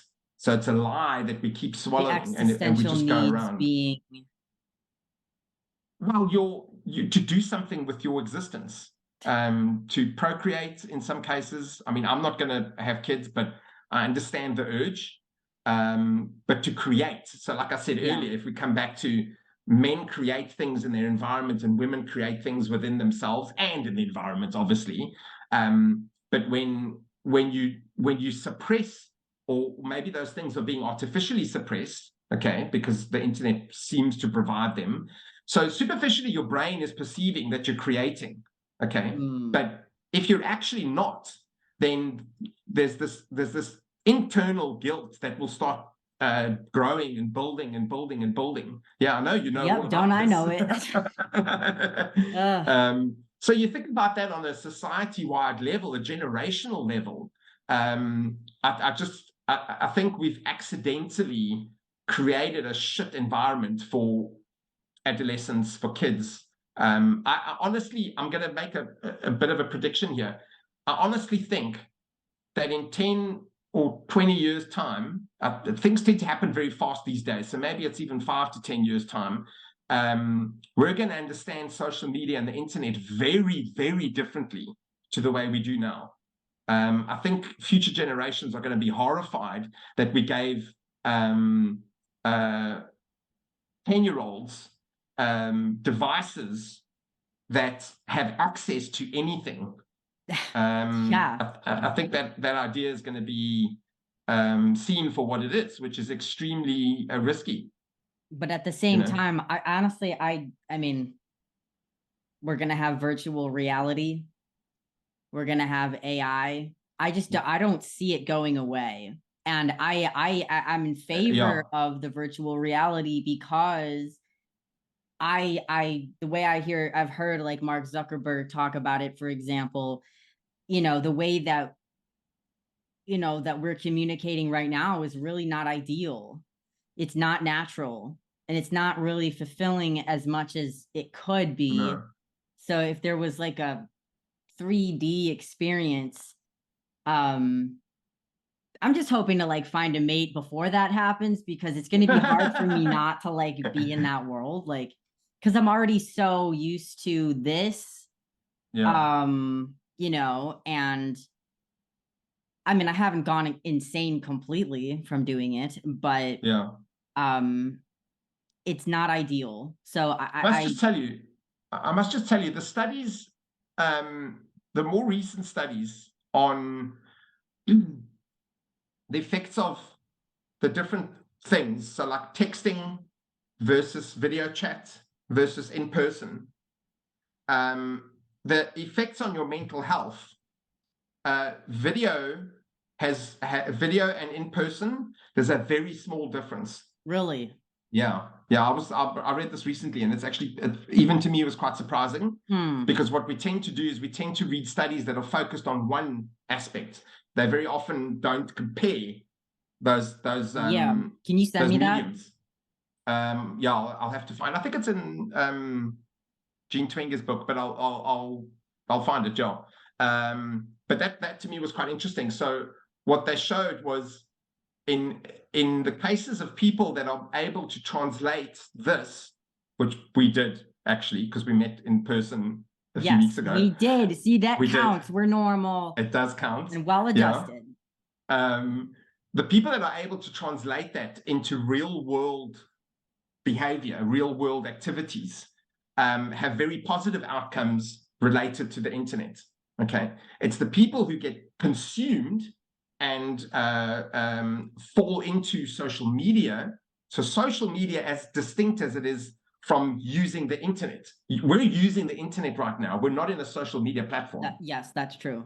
Okay, so what I'm saying is responding directly to you, not to the algorithm. So this is, there's only a marginal difference in terms of meaning and health responses versus in person. Just remember that depends how much you do it. So what they're saying is that people that use the internet to facilitate their lives, they have very positive outcomes. They're very healthy. They're well balanced, all these things. But people that spend, and I remember there was a certain amount of hours that it sort of slips over to, but it's those hours. I think it was quite dramatic. It was like more than 5 hours a day or something. It was quite a lot. People that spend more than that time, but there was a bit of a sliding scale. So if it's social media, I think it was like 2 hours. So the numbers might not be exact, but the idea is if you spend a lot of time on social media, you're being consumed by that and you're being directed by the algorithm. Okay. Whereas if you spend time on the internet directing behavior, inputting behavior and responses, it's a totally different thing. What counts as being on social media? Because even gaming, if it's like, is writing a tweet thread, that's creating, that's using the internet to facilitate. So is it just scrolling, like just consuming and like mindlessly liking, or so post? That's why a lot of people on social media, but especially on Twitter, a lot of people post and forget.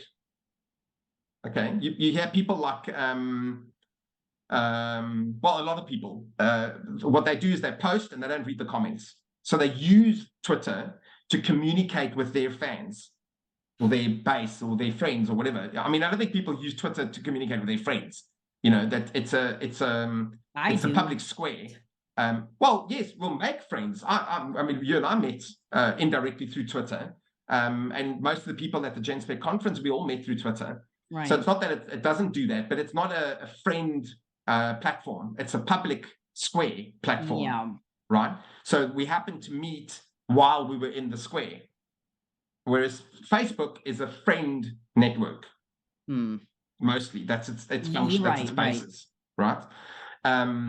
So those people they don't have all those negative effects. It's adolescents who are absorbing what the internet is doing. It's picking up on their likes and their preferences and their words and whatever, and it's sending them more material, which creates this kind of a confirmation bias, so that it confirms things. It makes them feel good about their ideas, about their beliefs and whatever. And at the same time, it's sending stuff that they can consume. Right. They're not, but I mean, there's definitely a difference just intuitively how I feel if I spend several hours. I mean, God, I don't even want to track the number of hours I spend online because I know it's not healthy. That's why I'm talking about this. Like, but you know, there's the number of hours I spend just scrolling versus like if I just sit down at the computer and like actually I should say there's a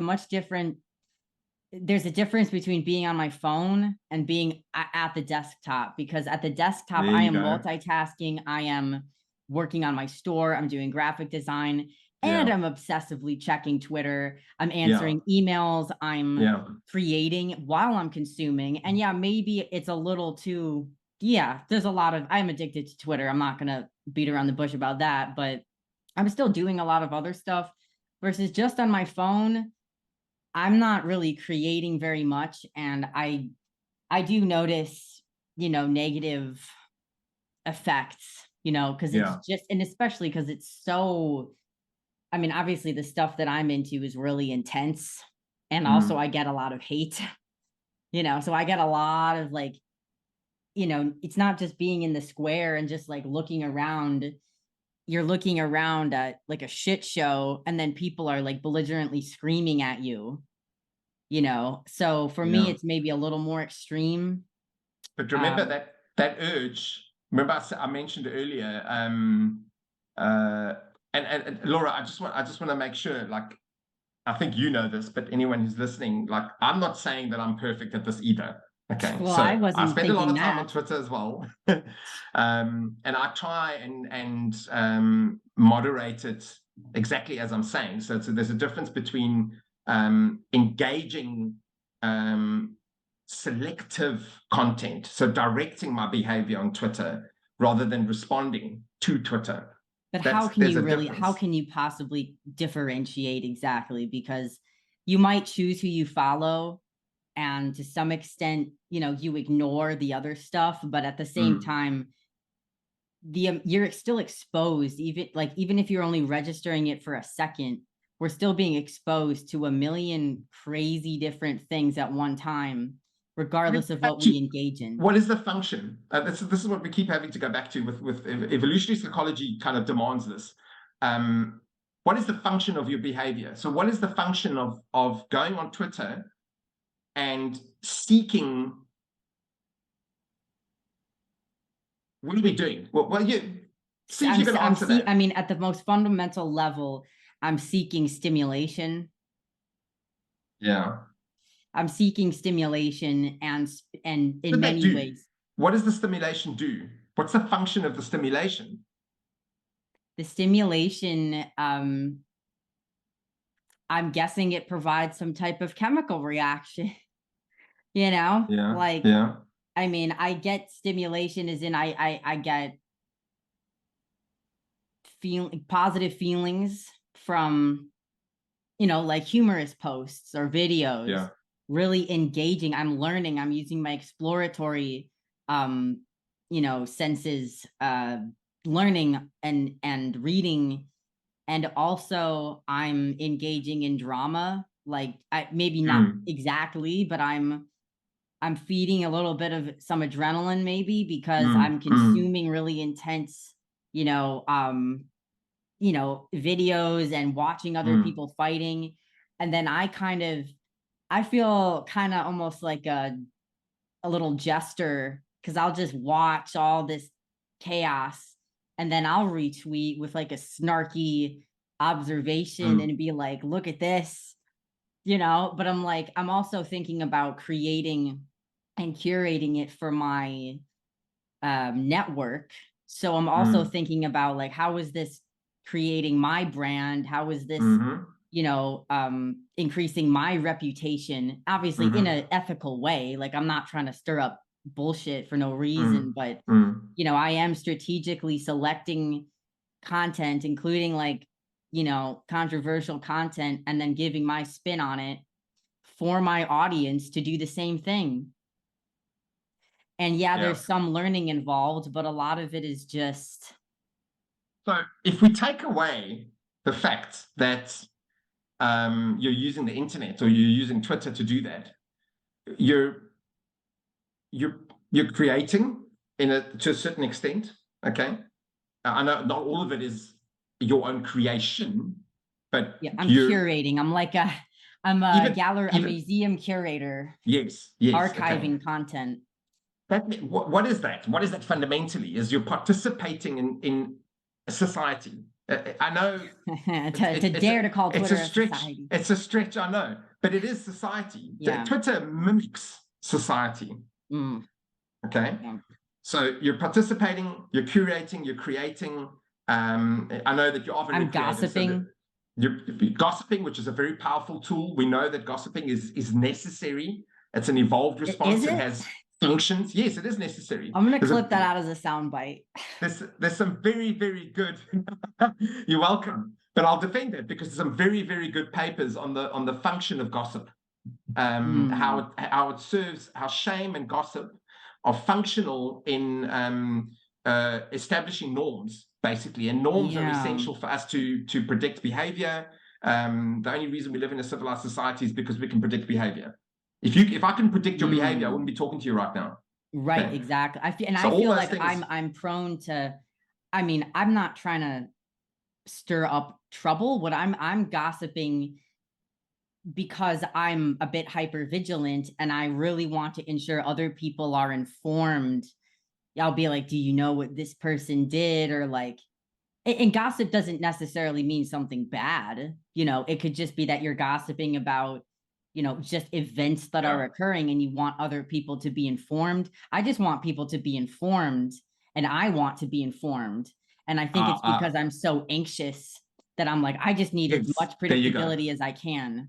There you go. I love talking to you because you always get to the word as I'm thinking of it.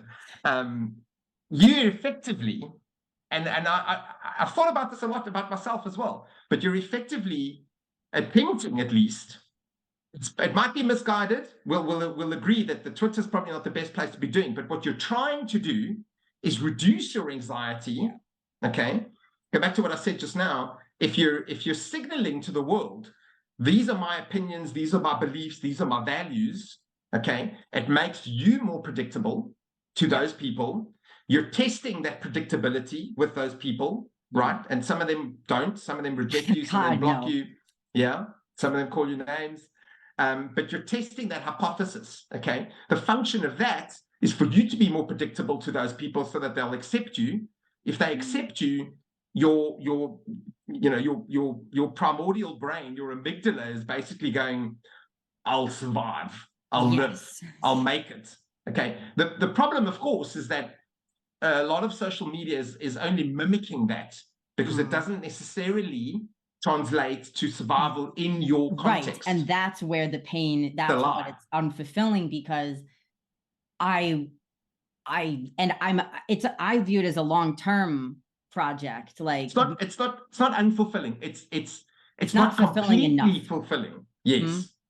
It's not completely fulfilling. Right. Because what I ultimately want is to have those people that I'm speaking to as friends physically there with me, where we could go out and do something fun, go to a park, whatever, and have a mate with me, and have a family. That's what I ultimately want now. And I'm not getting that I'm not getting sex from Twitter, even though I make it so abundantly clear that I need it on there.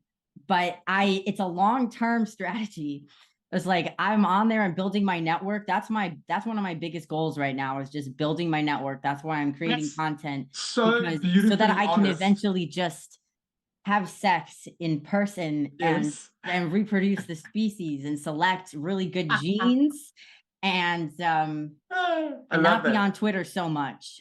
I love that, because, an evolutionary psychologist, I think, I'm not an evolutionary psychologist, but I think would also enjoy this conversation, because everything we do is mediated by the need to procreate. Okay. So I know it. We're all trying to get laid. We're all trying to get laid. Ultimately, but I just want to point out that I think we need to acknowledge, I think it's good to acknowledge that something like Twitter, first of all, yes, it is mimicking the social square, but it does have a function. It did, in our case, lead to a major conference on a very important issue where a bunch of us met who'd never met in real life. Okay. So it does have a function. It's us that are dependent on, unfortunately, nothing's going to mediate it for us. We are the ones who have to mediate it, and we have to be able to take power over those mediums and do something worthy of it, or worthy with it, should I say, not of it. Well, I think other people that was the slip of the tongue. That's the algorithm speaking through me. Oh my God! We need to do something for Twitter. Worthy of the algorithm. That's not what I mean. Yeah. But the algorithm exists for its own sake. Like, if we weren't producing stuff, the algorithm wouldn't exist. Would die. Yeah. So the algorithm is beholden to us, actually. Yes. This is my point with AI. A lot of people are talking about AI as if it's this thing that's coming from outer space. But AI is a product of us. So that's a little problematic. I said this on Twitter the other day. I know it does get quite complicated, but I had this funny tweet the other day where I said there's something that you learn in the third world, that any technology that you're scared of, that you think is dangerous or whatever, all you've got to do is switch it off. And this is what everyone that's talking about AI, like, it's this, I understand. Of course, I understand that what they're talking about is how it will infuse itself into our culture, and how it will affect the algorithm, how it will affect people's behavior, how it will generate neuroses, because we already have evidence of that, okay, in social media platforms. The things that were designed to increase the success of the platform are actually harming people. I mean, Facebook Facebook may one day be called one of the worst things that happened to adolescents. Initially, I know it's kind of changed now. It's TikTok and it's other things, but those things are potentially responsible for thousands of deaths every year. I know that some of the estimates with Gen Z are pretty scary. So that's why I say I just think that the laws in the future around AI, around algorithms, around social media will take into account the fact that we have these vulnerabilities, and it mimics it mimics things that we are driven to seek. So if you have something that we know is fake, we take it out of society if we know it's fake, right? And that's essentially what a lot of social media is doing. It's providing a fake environment for people to express themselves, to be creative, you know? Right. I mean, we know it's fake because behaviors that are tolerated online wouldn't be tolerated in real life. Yeah. We're not policing each other. I mean, I try to treat people the way I would treat them in real life, as in, like, this is not acceptable. Like, I'm not tolerating this. I'm going to call you out on this publicly, shame you, and block you because you don't deserve to be in my community. Yes. And a lot of people don't block enough, I don't think. I agree, yeah. I have no tolerance. I go to a whole nother level. I use the mute word function.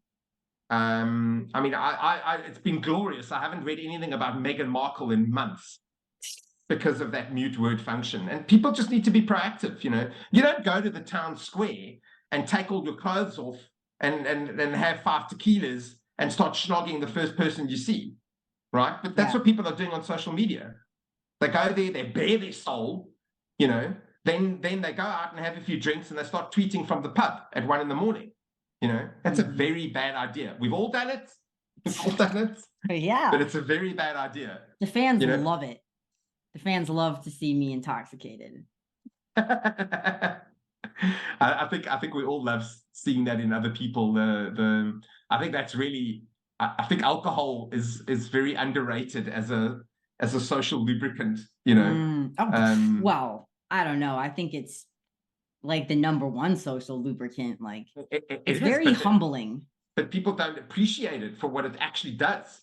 How it facilitates a lot of our society. You know, I just think. You know, they did this little experiment. I mean, it wasn't an experiment, but it turns out it was an experiment where they stopped alcohol sales during COVID.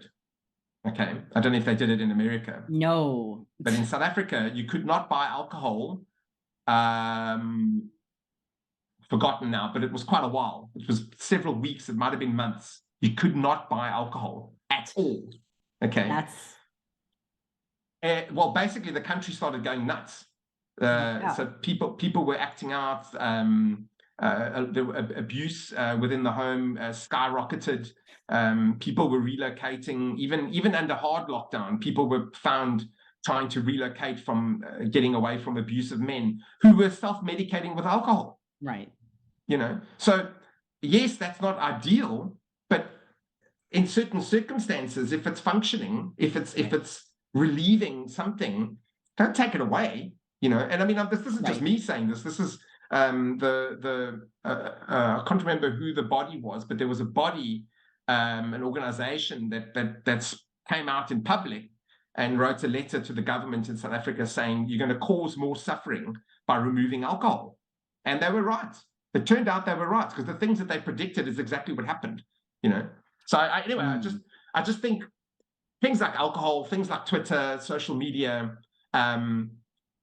The only way we're going to deal with them correctly is if we acknowledge what they actually do, the function that they are already serving in our lives and in society. I mean, if I didn't have social media,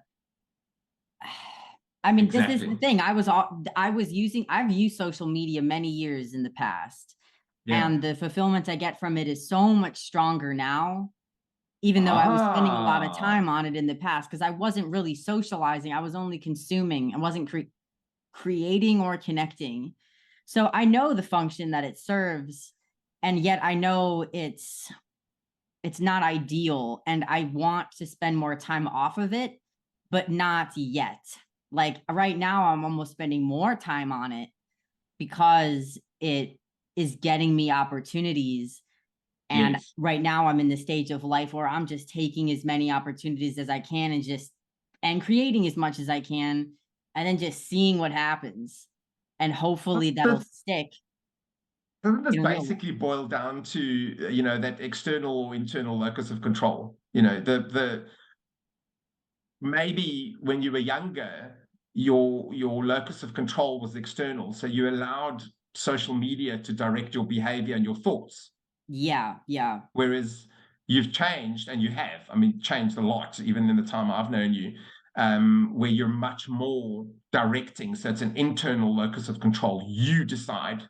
I know Right. you still. I don't allow, I mean, I'm not perfect with it. People do like bother Yeah. me. I mostly get irritable, but in the past, I was very reactive to other people's view of me online. And I mean, now the shit that I put up with, it's really making me very resilient. Well, I'm making myself resilient to it. The fact that I just deal with all this, I'm just like, I deal with manipulation on a daily basis. And I made a post the other day. I was like, all these people that are sending me this hate and manipulations, thank you, because you're just sharpening my wit, my tongue, and my sense of boundaries. But you see, that's resilience. Yeah. That's resilience. So as soon as you're able to switch into that mode, the function of that behavior changes completely. The outcome of that behavior. So two people can be sitting in a cafe, both of them staring at their phones, but one person is posting a Substack article, and the other person is responding to comments that they're getting on a post that they made, which they didn't really think about in the first place. So one of them is external locus of control, and the other one is internal locus of control. The tool will never go away. The internet, will never go away. So, and that's why I say, I think we have to deal with. That's why I said to you earlier, I said, there was a level of acceptance that you had, which allowed you to become more resilient. Yeah, So I accepted that. I mean, I accepted that I am responsible for managing my emotions, even if a lot of them are instinctual and annoying. I'm responsible for them, and that life is less shitty and painful if I am not so reactive emotionally to other yes. people. And if I have more detachment from, my reactivity, life is actually more calm and simple. Okay. But let's be specific here. The reason you're able to do that now is, first of all, the internal locus of control has developed, has built. Okay, it's stronger now, so it dominates. But that's also possible because you've been validated. Your existence has been validated by other people, by other events. A lot of them are online. Yeah, so, I mean, all the therapy that I've had has the most quality therapy that I've had and still have has been over Zoom. These podcasts, all these interviews, apart from a couple real life events, where Twitter people have gathered, like all of it's been over the internet, and maybe over the phone. Like there's a lot of these Luddites that exist in psychology who want us to some people want to ban online therapy because they believe that it has to be in person. Okay, that there's so much information lost. And I understand their argument, but my point is, people like you would never get up and go and sit in a therapist's office once a week. God, no, man, I cannot. I'm not. Yeah, I roll out of bed 10 minutes before the session. I get on the computer, and I'm like, hey, and then I get into really deep shit. I'm not going to go and drive. Like, it's interesting, Laura. Like, think about now that we've met. how much more real this is. Yeah. I mean, I feel like there's even more of a sense of trust, because when you're Yes. physically in someone's presence, I mean, you're consuming alcohol together, we had some physical intimacy, like, I don't know how else to describe it. Normal Platonic physical intimacy. And just experience like other stimulus that we reacted to on the same page. And yes.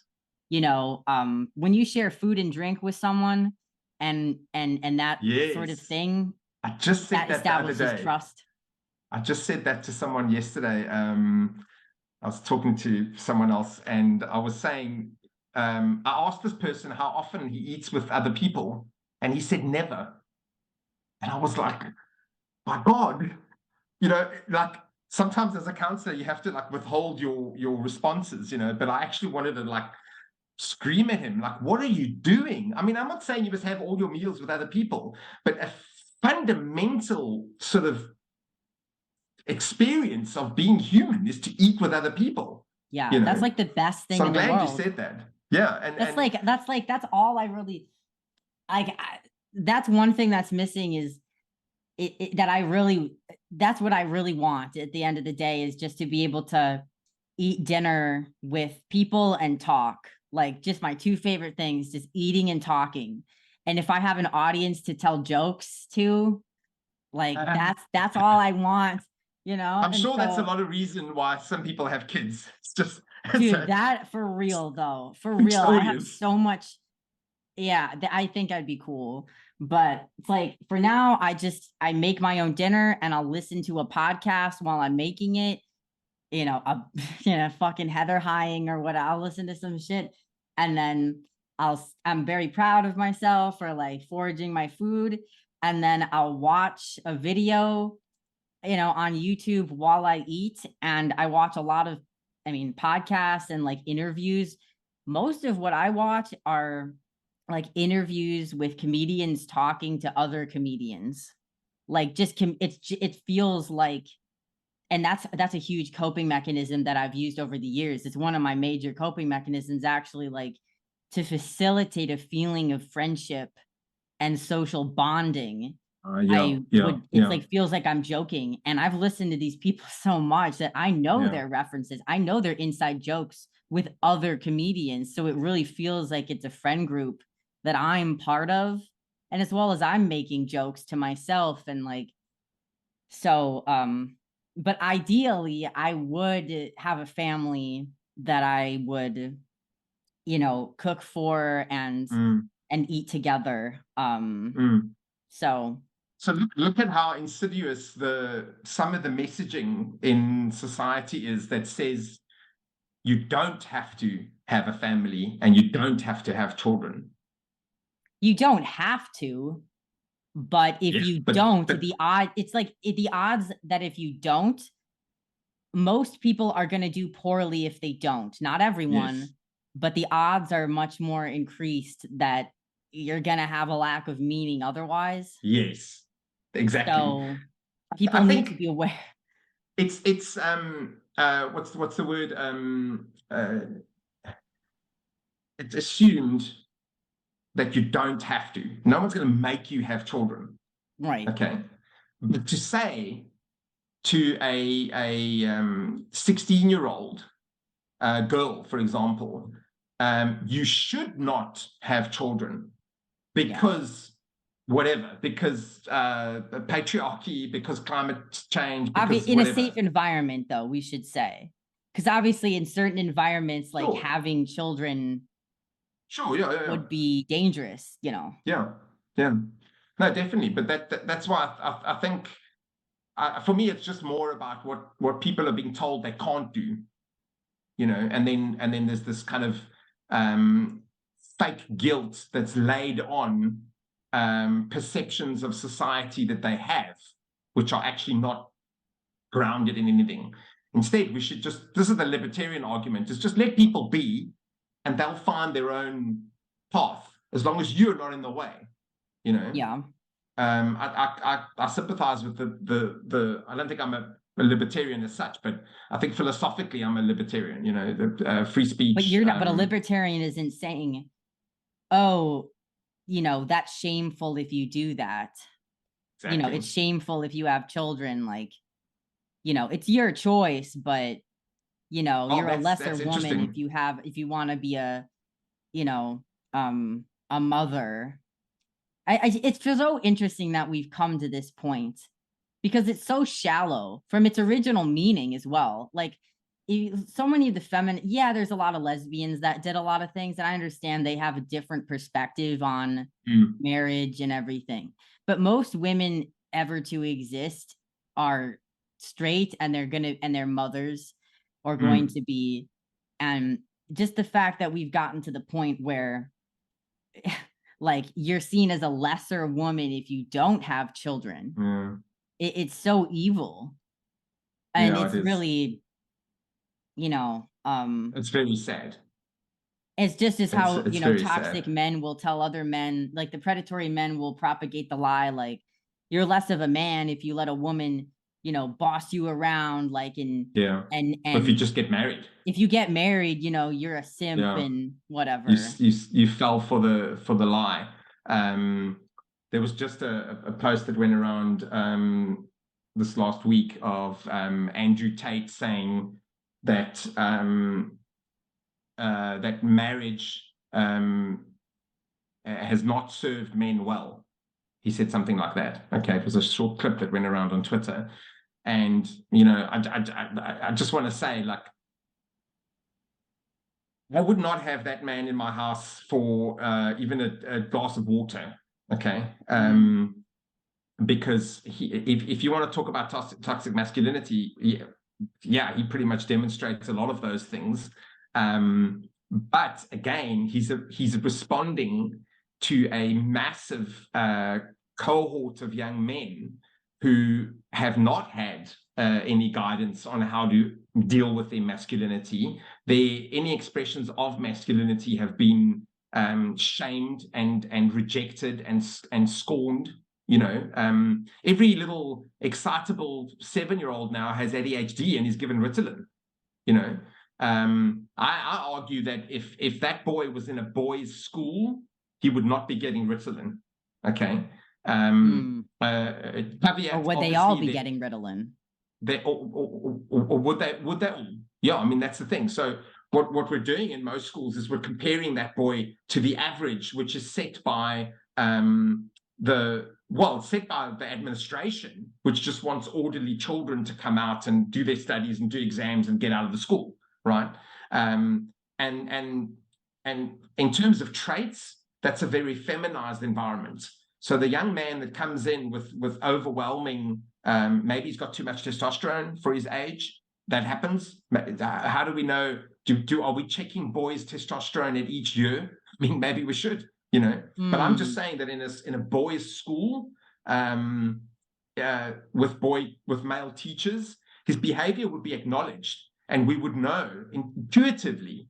We would know that he needs to get more activity. He needs to have a sport that he plays. He needs to be in the more aggressive sports. I'm not a big fan of aggressive sports in principle, but sports at school is one thing. But when men are paid to get their brains bashed in on a field for the entertainment of millions of people, I find that a bit sick. I think that's part of the disposability problem that we have.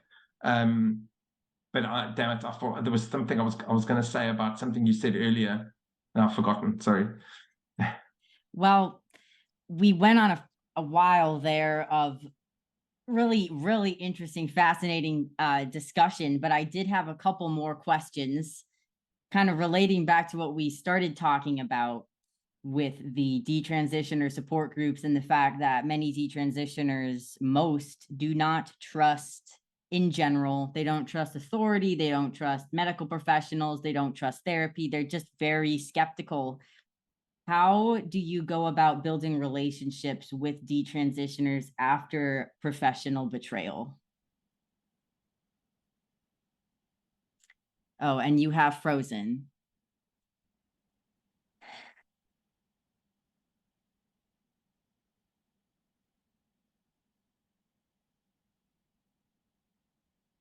Okay.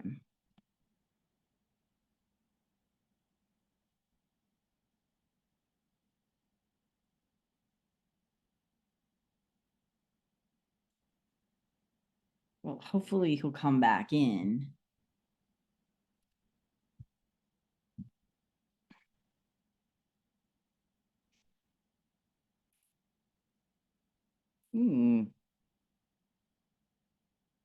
That's nice.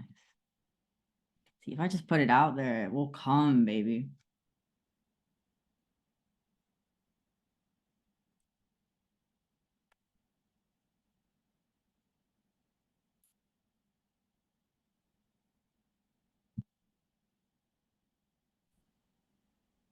There we go. So going back to what we were saying about the detransitioner support groups, how do you go about building relationships with detransitioners after so many have experienced professional betrayal? There's a loss of trust in any sort of person of authority, and especially in trusting adults or mentor figures. How do you go about facilitating trust in the support group? And do you have any advice for other clinicians that are working in a therapeutic capacity or a support capacity? Okay, very, very good question. I think the first word that comes to mind is carefully.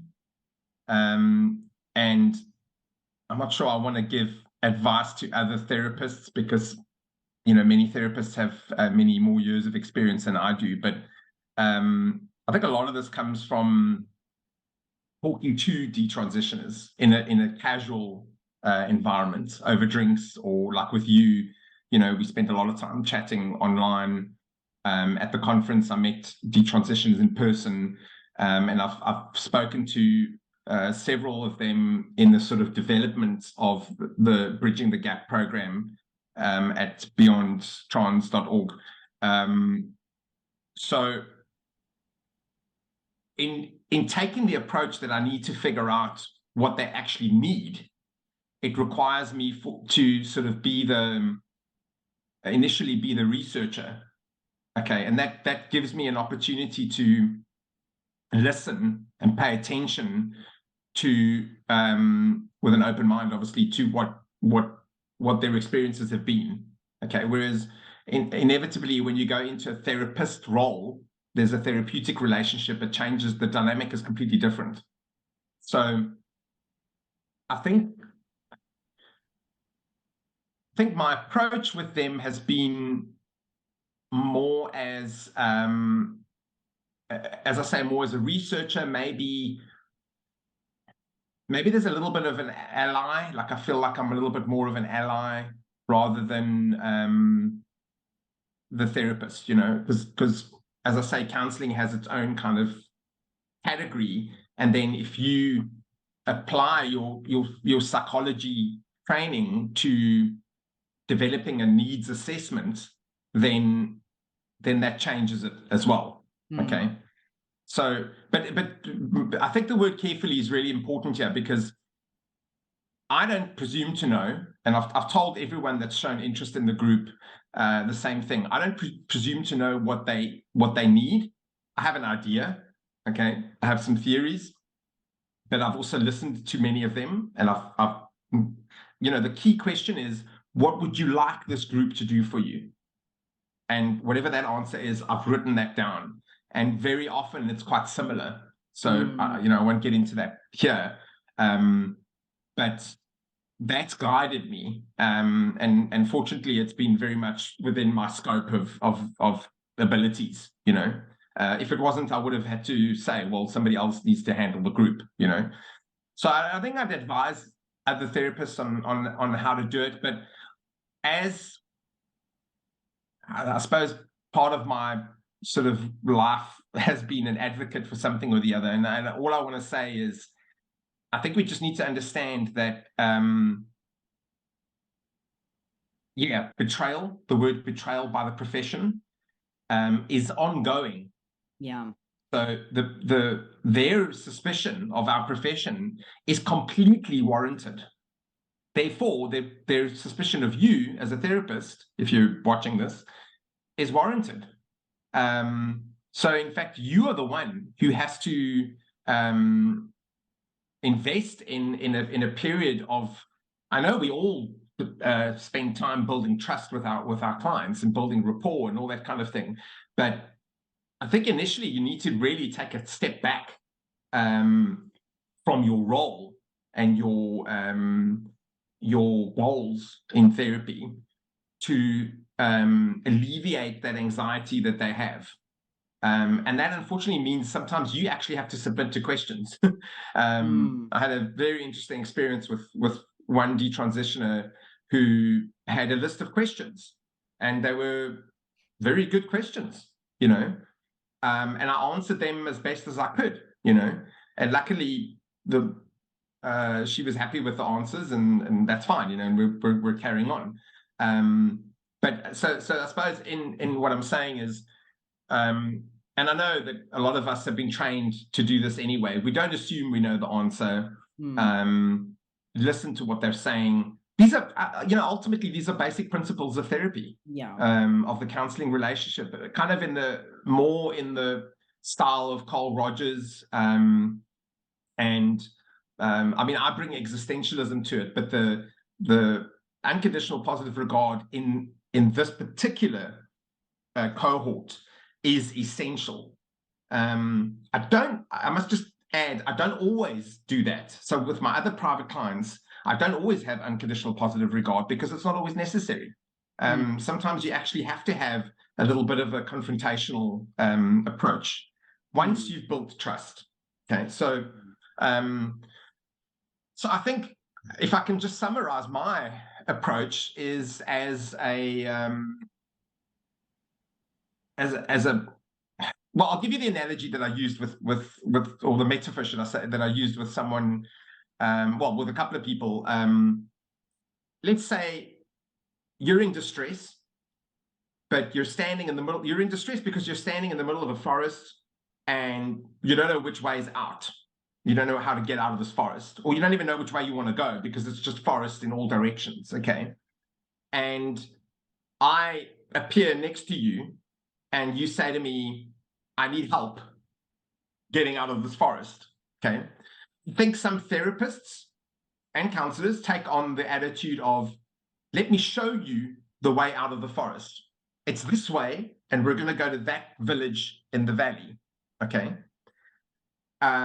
My attitude is more like, I'm going to help you survive in the forest because I understand that survival is actually the first thing. We might have all sorts of ambitions about climbing the hill or going down to the river or going down to the local market or whatever, but you won't survive long enough to get there. So what's the point?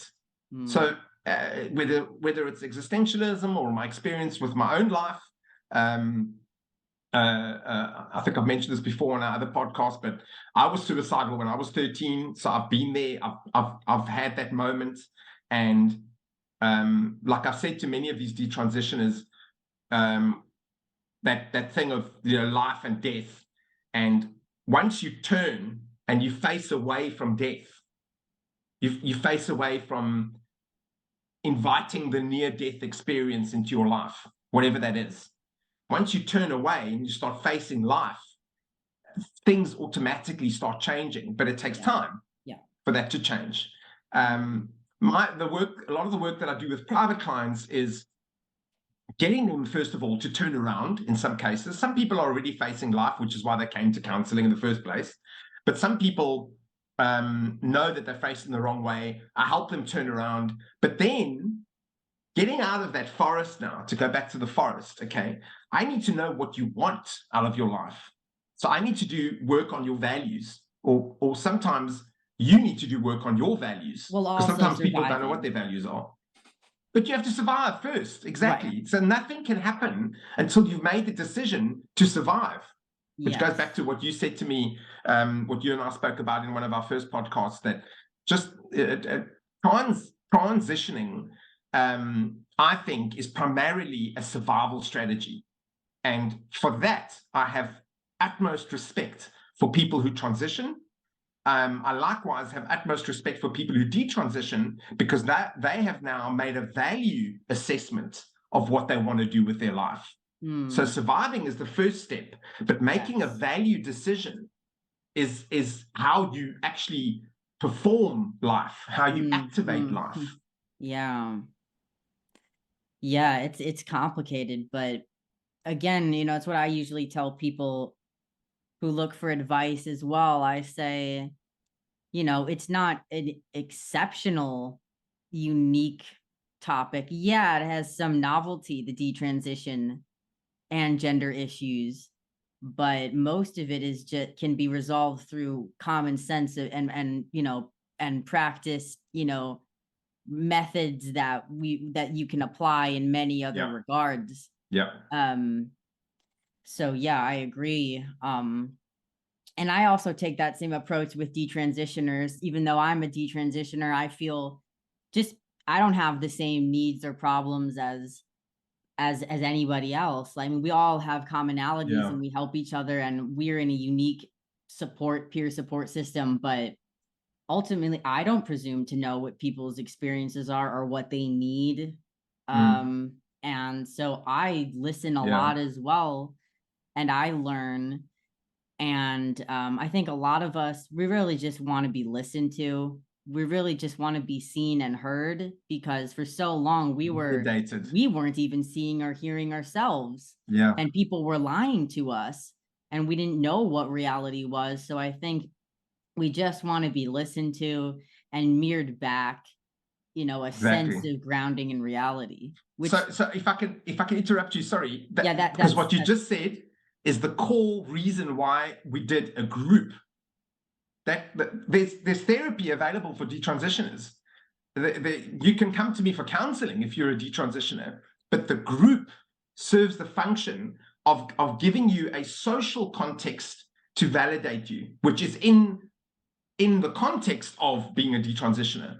So like the stuff that we were talking about a few minutes ago about going online and exposing yourself to the external locus of control of social media and algorithms and people's comments and all that, the group reverses that.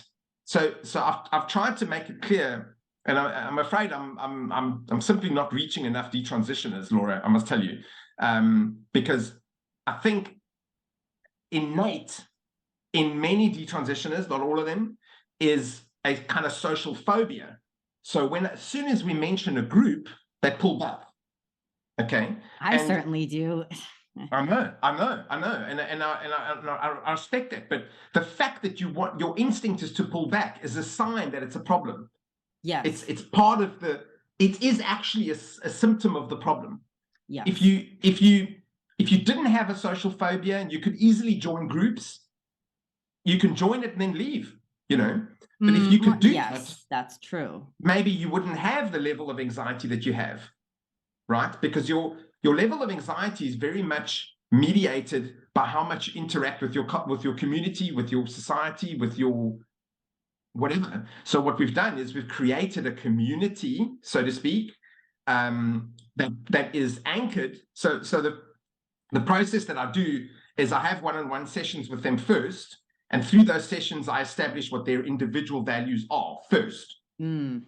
Once I can see what those values are, and that's an actual exercise that it's just a thing that they can do online, but it's a preliminary process to making sure that when they come into the group, they have an understanding of what the group is for, of what it's going to do. And if everyone else in the group has been through that process, they can rest assured that people are coming into the group with at least similar values. Because I've literally done the values exercise with each person. So if you see what I said there, like transitioning might have been a survival mechanism. Detransitioning might be an example of people applying their values or reasserting their values. But now I want to give you a space to exercise those values. That's what the group is for. You cannot do that in one-on-one therapy. It doesn't have the same impact. Yeah. It's too self-referential in one-on-one. I will say that I mean, we all kind of have our own people that we're a little closer to, or different detransitioners. I mean, we're all like, some of us are in each other's Twitter circles, for example. That's like a thing that detransitioners do. We just like put each other in each other's Twitter circles to complain about like everybody else who doesn't get it. But we also have a detrans group chat on Twitter, and it's really more of a vent chat than anything else, and I contribute a lot to that. But it's very supportive, it's very useful. But still, some people, I don't even know their names or faces. You know, they haven't been public. So, but you're saying you're not getting enough people to come to the groups? I'm getting, if I can just be clear here, I'm getting enough for me to deal with. Okay, I initially worried that I would get too many people. Why I say I'm not getting enough is because I know there's a lot of them out there. Yeah.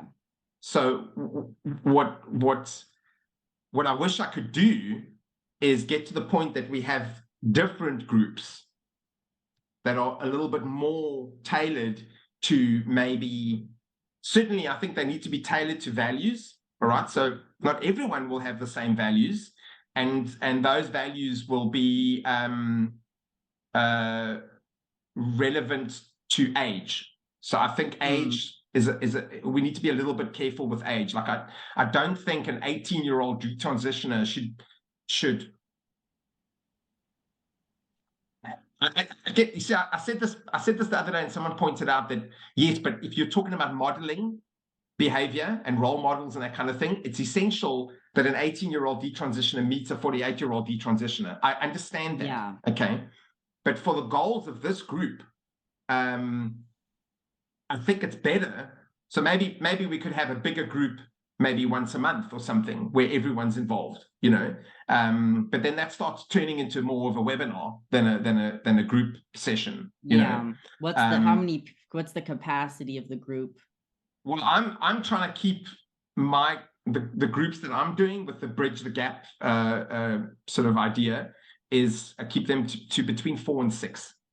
That's it. Because after an hour and a half, people are exhausted. You cannot sustain emotional or even motivating. So a lot of my approach to these groups will be very motivational. Okay. I mean, you know what I'm like, Laura, but people who don't know me, I'm very this is why I was good at crisis counseling, because I'm very motivated myself to motivate other people to live. Okay. Whatever the way you choose. Yes. First of all, just live, for fuck's sakes. Okay. Because life is just incomprehensibly loaded with potential that people just simply cannot understand. I won't bore everyone, but where I came from and where I am now, it would have been incomprehensible to me when I was 13 years old. Yeah. Completely. Okay. And I've had incredible, mind-blowing, transcendental experiences along the way. I'm not even being melodramatic here. You know, some of them, you know. Yeah. So that's kind of my approach to the groups will be mostly motivational. If there's emotional content, it might require a debriefing for certain individuals after the group. Yeah. You know. Well, I've realized that just in the last week, by the way. I've realized that we're actually dealing with a very sensitive cohort, a very sensitive issue. Yeah. And that debriefing, I think, has to be available.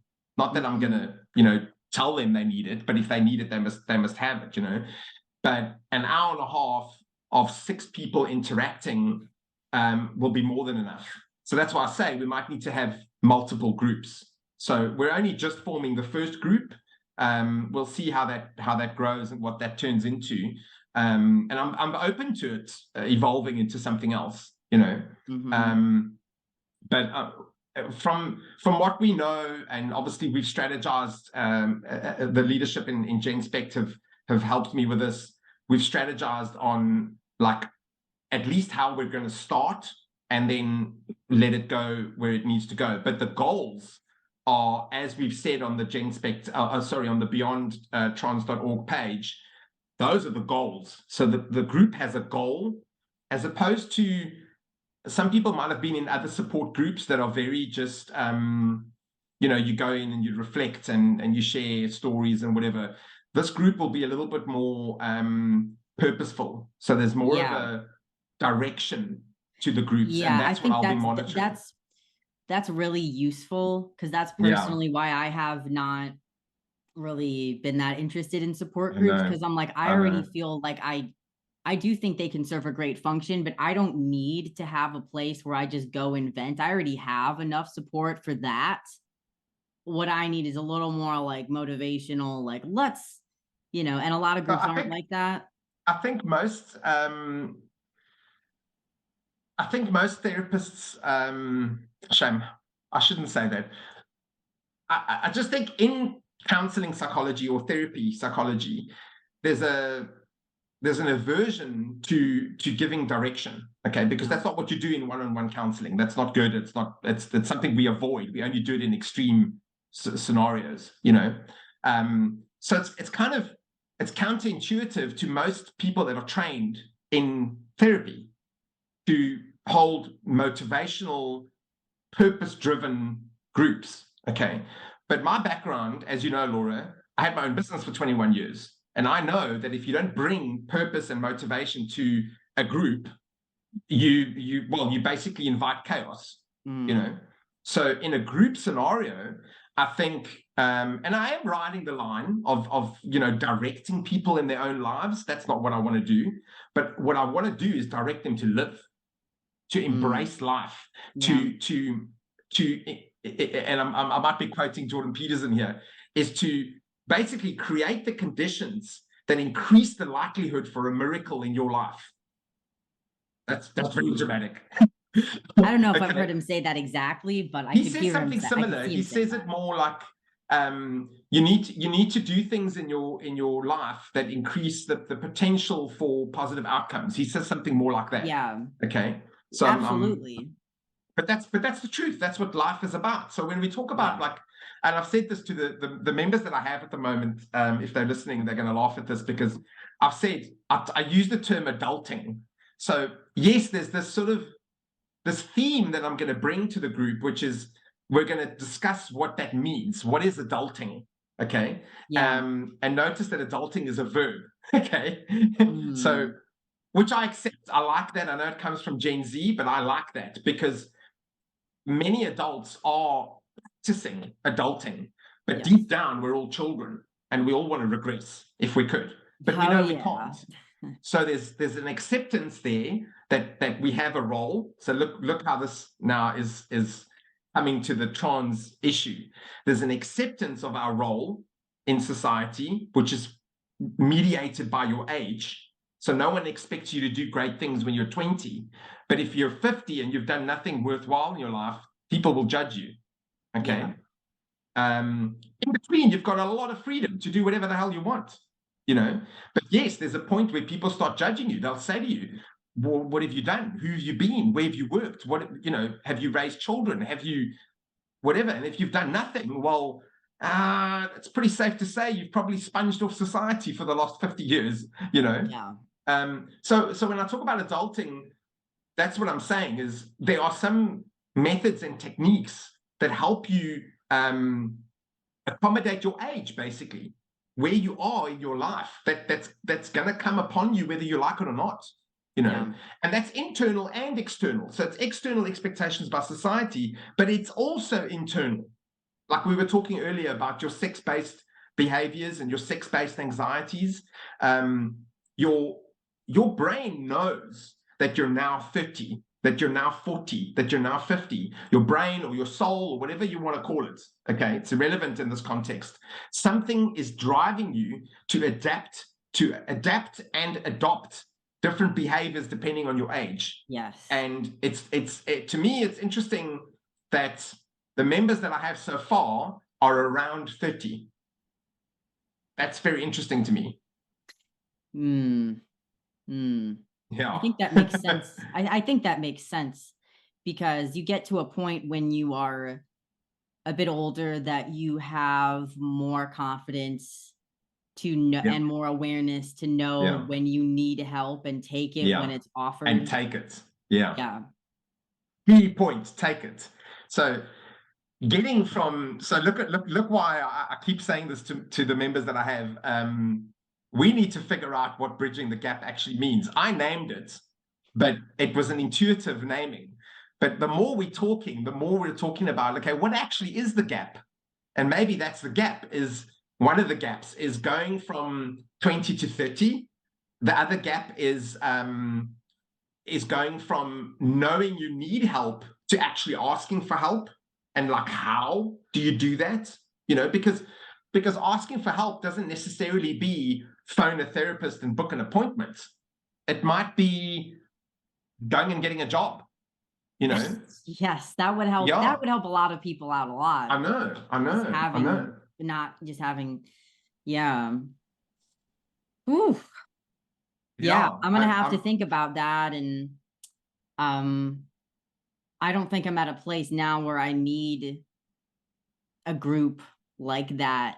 But I definitely will be referring. Well, I wasn't pitching it to you. But I will definitely refer it, and hopefully, you know, video, like I'll make clips of this and promote this and really try to get people aware of these resources. And maybe if I don't know how much weight I hold in the world, but if they see me being like, yeah, this is good, like maybe they'll trust it a little more. The funk god stamp of approval. I think it's important, and I've told the other members this as well, I think it's very important that this comes from detransitioners. Yeah. Because the problem with transitioning was a top-down approach, was we're the therapists, we're going to affirm you, we're going to send you to a specialist, they're going to operate on you, and then you'll be happy. Okay? Nobody actually asked the transitioner what they need. All right? So from the perspective of, I'm responding to what detransitioners have asked us for, and that comes all the way from the top at Genspect. We are responding to what detransitioners have asked us for.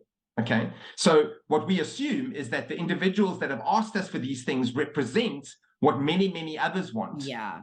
That's why I say it's disappointing that there aren't more people applying. Maybe that's just exposure. I think it's probably got part to do with it. We've only just started as well. But I think a big element is, again, it's just another concept from above, you know, from the authorities. It's not. This is from detransitioners. This is a result of what detransitioners have said to us. And you know, maybe later I'll have other people that can say that. Yeah, it's hard because even the organizations like Genspect that have been very much, you know, informed by detransitioners, are still mistrusted. You know, I know. So okay, so I do have, these are the questions now that I ask everybody who comes on Funky Psyche. Okay, so this is a fun one. I don't know if you've ever thought about this before. Vincent, do you consider yourself funky? And if so, in what ways? Right. I feel like this is a years in the making conversation between you and me. Because I think you and I discussed what funk is, I think off the recording. Okay. Yeah, I'm sure I've discussed what funk is in a lot of capacities. So I want to ask you today to just be defined. I can't be any more specific. This has to be intuitive. Okay. It has to come from me. All right. Yes. So let me put it this way. Okay. There's a synthesis between you and I.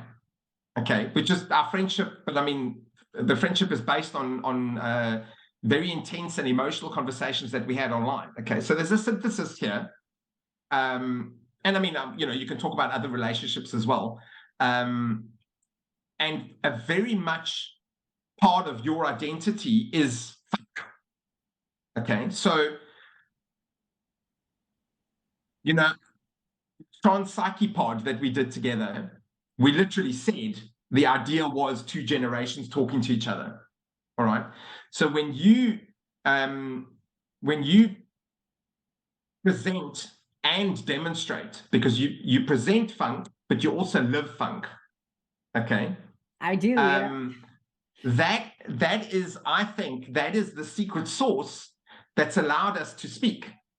It's allowed us to communicate, because I am a very creative person. That's one of my paintings behind me there, just for everyone to see. Okay, that's one of my paintings.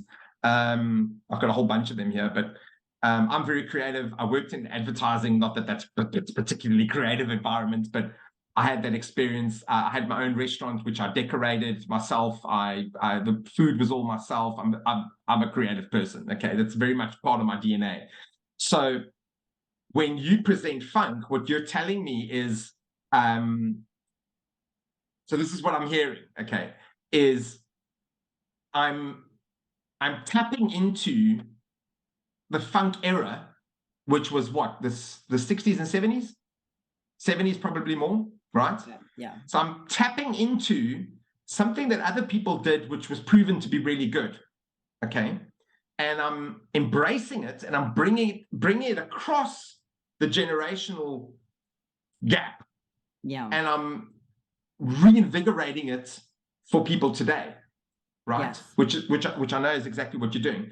And what that signals to me is that you value something about that generation, okay, which I do too. So essentially what you're doing by presenting and demonstrating the funk is you're signaling a set of values. Yes. And those values, Laura, you and I are simpatico.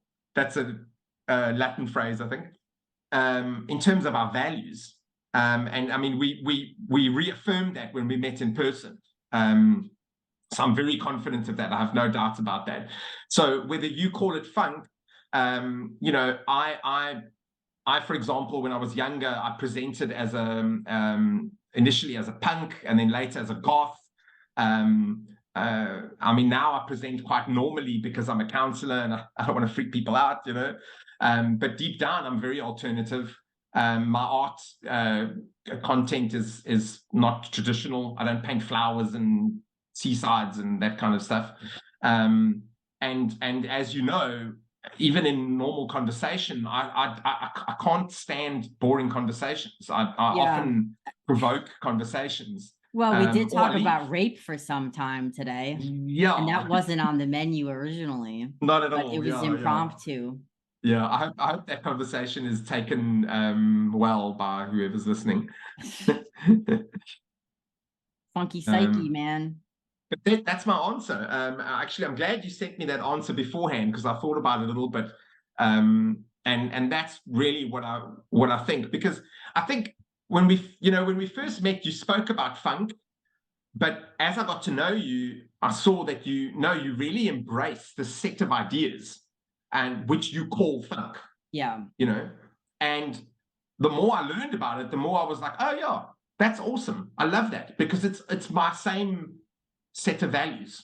Mm-hmm. It's creativity, it's innovation, it's kind of not being afraid to stand out. And it's like, I think it's not that you intend to provoke, okay? Not that much. Yeah, you don't intend it, but to a normie, you know, someone that's very consumed with consumption, with, you know, commercial consumption, it will provoke, and that's what the you know, you called yourself a jester earlier. Yeah, that's what the jester, the creative, I think, inevitably becomes the jester in society. And the comedians, the artists, the not all musicians, but some musicians, we sometimes use the jester's persona to provoke. And it's actually that is the mechanism of change in society, even though people sometimes don't like it. I'm afraid that is exactly what the mechanism is, you know. Mm-hmm. So I think the one underlying thing that I respect about you is, in all the time I've known you, you know, to be funk, you have to have courage. And, you know, I know we spoke about this in one of our podcasts as well. But if I didn't sense courage from you, that initial meeting, I would have probably backed off, because that's where my ethics as a counselor would have overridden any other concerns. Because what we do, what we have done and what we're still doing requires courage. Yeah. It requires courage. Life requires courage. Yeah. Yeah. Well, I like that answer quite a bit. How did I do? Do I get a score? No, you need to start scoring people. I mean, I have my internal judgments, but they won't be revealed. Okay. But I will say that, to me, funk, it's about raw authenticity. It is authenticity embraced to its fullest potential. It is about the freedom of the spirit, but with the respect and understanding of humility for being itself. So the values of authenticity, I mean, that's part of it. It's a lot of things, but, you know, if I think about the spirit of the 70s, I mean, there's a lot of different things going on there with the Funkadelic movement, but a lot of it's about authenticity. It's about embracing the liberation of the 60s, which was about revolution. There's some music historians that, I was researching the difference between funk and soul, and I saw this really good distinction. Whereas the soul music categorizes the 60s, soul is about yearning and hoping for something better through revolution, for liberation, for justice, for love and peace. Funk is, and it's associated with the civil rights movement. Funk is associated with the 70s, after liberation has already begun and become manifest in many ways. It's associated with the Black Power and Black empowerment movement. This funk is a celebration. Funk, you've already been liberated. Now you need to embrace it and indulge in. So funk has a lot more celebration of life. Sex. Yeah, it's a celebration of life. So there's a lot of sex, liberty, and there's just a lot of like funk for funk's sake, just like gratitude for the boogie itself. Gratitude, like dancing just to dance because you're so engaged in the vitality of life. And even the clothing and everything about the Funkadelic 70s was so much just like, we can be free now to express ourselves. I mean, obviously it's not all, you know, sex can be too much. It can be hedonistic, but ultimately that's what I view it. That's partly what I view funkiness as associated with the music and the cultural moments of the 70s. That's funny, because that's the perception I had as well. Like, I know that you're giving me the more sort of technical background to it, but that's definitely the perception I had, and that comes through in your art. In that, you know, some of the music that you produced, like it comes through. So it's fascinating to me that you came from this near-death experience when you went. A couple of them, and I'm gonna point one out. Like when you went for your surgery and you felt suicidal that same day, which you've mentioned on other occasions. You know, you've come from that near-death experience, and this is what I really believe, that there are people who have come from a near-death experience that understand existentialism, like intuitively. They might not understand the philosophy, but intuitively they understand it, because I get this recognition instantly when I talk about it with some people. With other people, I don't get any recognition at all. Okay. But what I said earlier about like facing death or facing life, you're either living or you're dying, you know. And the funk god paradigm is about living. It's about life. Yes. It's about energy, you know. And that's what I picked up from you, and that's really how can I say, like inspired me even, you know, because I mean it was present from day one. Our first podcast, it was in the conversation, but it was also in the design, the way we designed the logo, the music in the background. It was the whole thing, you know, and that's absolutely what I love about detransitioners in general. I must tell you, is that the level of existential awareness in a detransitioner is rare in most people, except, as I said, other people that have other near-death experiences. Some of them have been self-imposed. Some of them haven't. They've been brought upon them. But once you turn away from death and you face living, you have to manifest it somehow. And you've manifested it through this funk god identity. And yeah, I love it. So when I see anything that you've done, that's what I see. I don't necessarily see what you've done. I see that whole thing. This is a celebration of life. Yeah. And you're basically telling the world, I'm still alive, I'm still here, and fuck it, I'm not going away. Even the sad stuff, because, and that's a part of funk god. I mean, that's why it's a little more complicated than just the funk of the 70s, because there's also the whole paradigm of the good funks and the bad funks, like the states of consciousness, because, you know, funk god is my ideal. That's what I aspire to. Sometimes I'm in full funk god mode. Like right now, I feel like I'm in full funk god mode, you know, but then other times I feel like an imposter. I'm like, I'm not funk god. I'm just some like meager creature on this planet. But that is part of funk god as well, because you are aspiring to your higher self to be a funk god. But it's so difficult that you must acknowledge the cyclical nature of the good funks and the neutral funks and the bad funks, and embrace all of them as the funkiness of life, all of these flows of energy and awareness about it.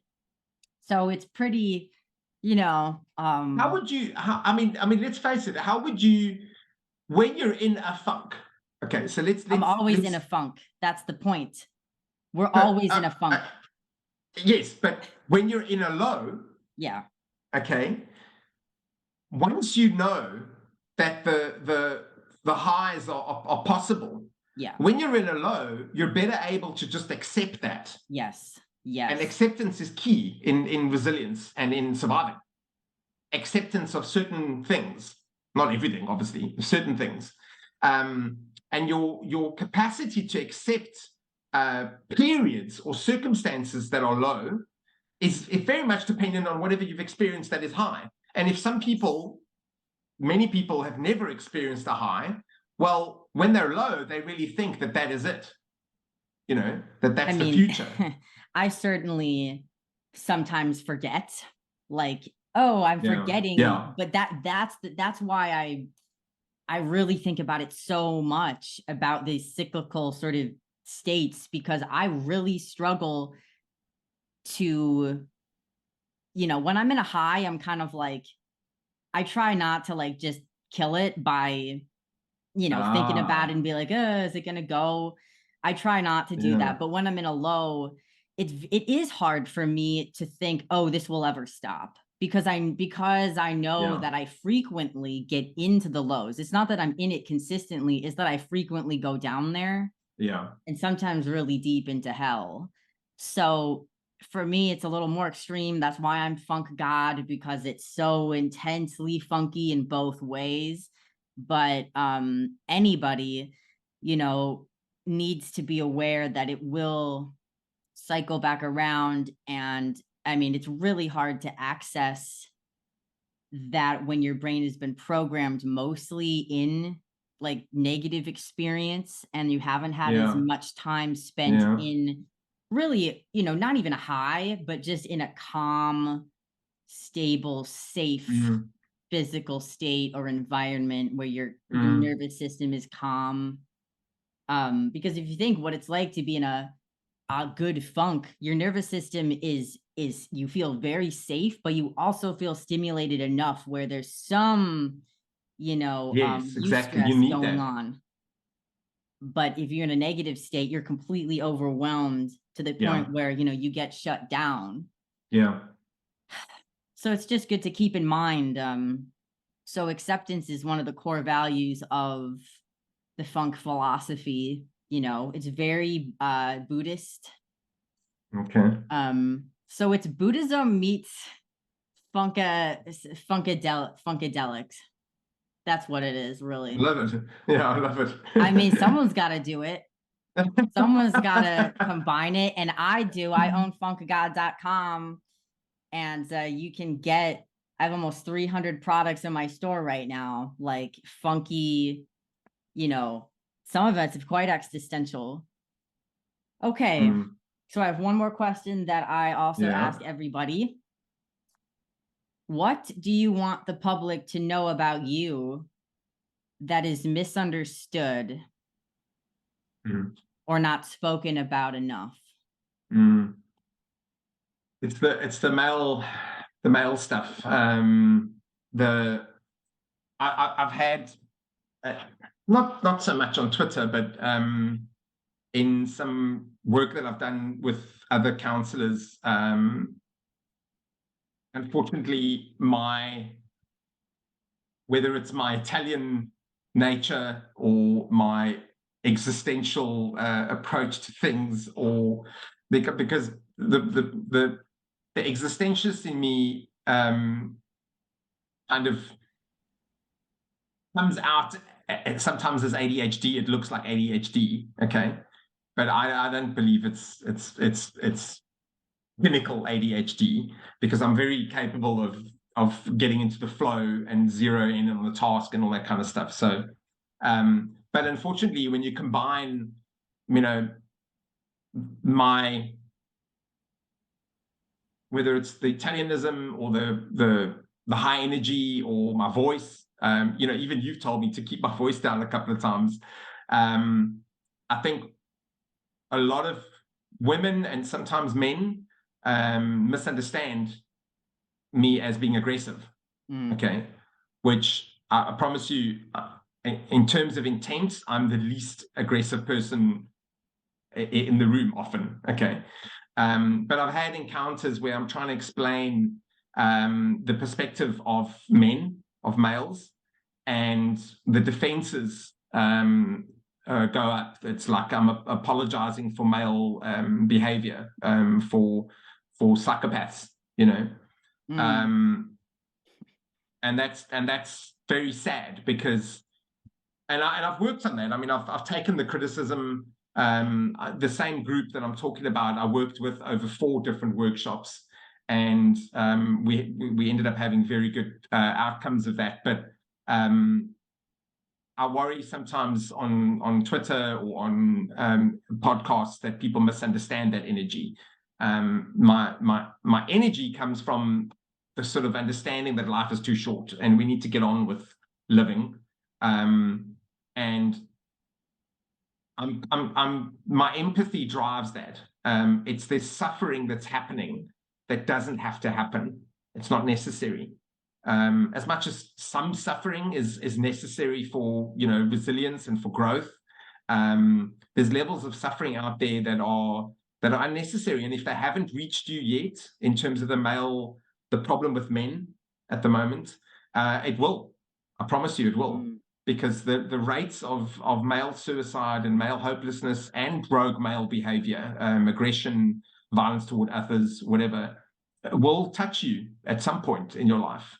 And I've had it. I was attacked. I was almost slashed in 2021, not that long ago. Within my own family, my brother and me and my father, we had fist fights all the time. I know what this is. I've myself punched doors and stuff when I was younger. I understand this stuff. I have a visceral understanding of this stuff. So that's the only part that worries me is I need to make sure that I get the message across properly. That there's a way to reach men that is beyond a lot of the stuff we're doing at the moment, which is basically telling men how they should communicate. And I'm still working on that. I'm not saying I've kind of figured it out. But a lot of men are a lot of men in academia and in research and that are working on this. And there's a lot of good stuff coming out. Just in the last 10 years, I think the whole field of male mental health has changed dramatically. And it does give me a lot of hope. So that's it, I suppose. The one little thing that's maybe more particular to this audience, I think, is I do know that there's a worry amongst the detransitioner community that they're being studied. Okay. I enjoy it personally, but yeah, exactly. I like being that represents like where you are. You're in a different space. Yeah, you know. That's as I said, the ages of detransitioners will impact, not directly, but will influence where they are in that, the capacity for them to deal with that idea. Okay, but my role, I'm not a researcher in this context. Okay, I've done research regarding the male population in South Africa, but I'm not a researcher in this context. I know that there are other much more capable people doing research in this context, and they label themselves as researchers, and they're performing research. Okay, so I think the detransitioners that are listening to this must just understand that a lot of us are literally here to assist. We're not researching. We want to learn, and we want to help you. In many cases, I know a lot of you are involved in trying to prevent this happening to other people. We want to help you do that, and we want you to tell us how to do that. You know, and obviously there's an extent that we'll combine that with our knowledge of psychology, of human behavior, and whatever. You know, but you made a very good point earlier, Laura, that a lot of this is human behavior, and some of it is specific to detransitioners. But the truth is, a lot of it is related to human behavior. The diversity within the detransitioner cohort is something that I think we on the you know the care side need to be maybe more aware of, because there's a trauma hierarchy, there's an age hierarchy, there's various different and I suppose not all of it is a hierarchy. Some of it is just you know, circumstantial diversity. But I just think we need to be careful of that, because no two detransitioners are the same. Yeah. That's I think it's misleading, because sometimes they'll appear on a panel as the detransitioners, but they're really not the same. Yeah, that's it's interesting. You know, that is something we all have in common, but I do like to think we all bring our unique experiences, and I think because all of us tend to be intelligent and aware and articulate writers and speakers, we all of us individually on a panel, like no one would just group us together if they actually watched that panel. And I really love that about us. You know, everyone is very individualistic. And with the right support, they can be extremely autonomous. You know, you wouldn't see that this personality manifesting in seeking this radical body modification if they didn't have the potential for autonomy. You know, so exactly. I'm so glad you used that word autonomy, because I brought that into the group that I'm talking to. That's one of the aims. No, it's a goal. It's a long-term goal, is to increase their autonomy. Yes. in their own context. I mean, isn't that one of Whatever the that primary means. goals of all, Exactly. therapeutic or any Exactly. intervention, is just to increase self-awareness and autonomy, that internal locus of control. Yes. Which, people who are skeptical that another person could help facilitate your personal autonomy.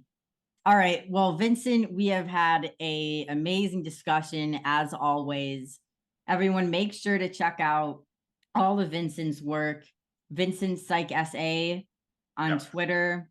All the links will be in the description. Check out all of these studies. We'll link those. And make sure to check out my store. As always, I'm releasing new funky stuff. If you want to express your funk godliness or just your post woke sentiments, it's all in there. I like Lots that. of post woke sentiments, but a little jazzier, than the average shirt. So, thanks you guys for watching. Make sure to like and subscribe, share this, trying to spread the gospel of funk as always. And also, as always, don't forget to boogie.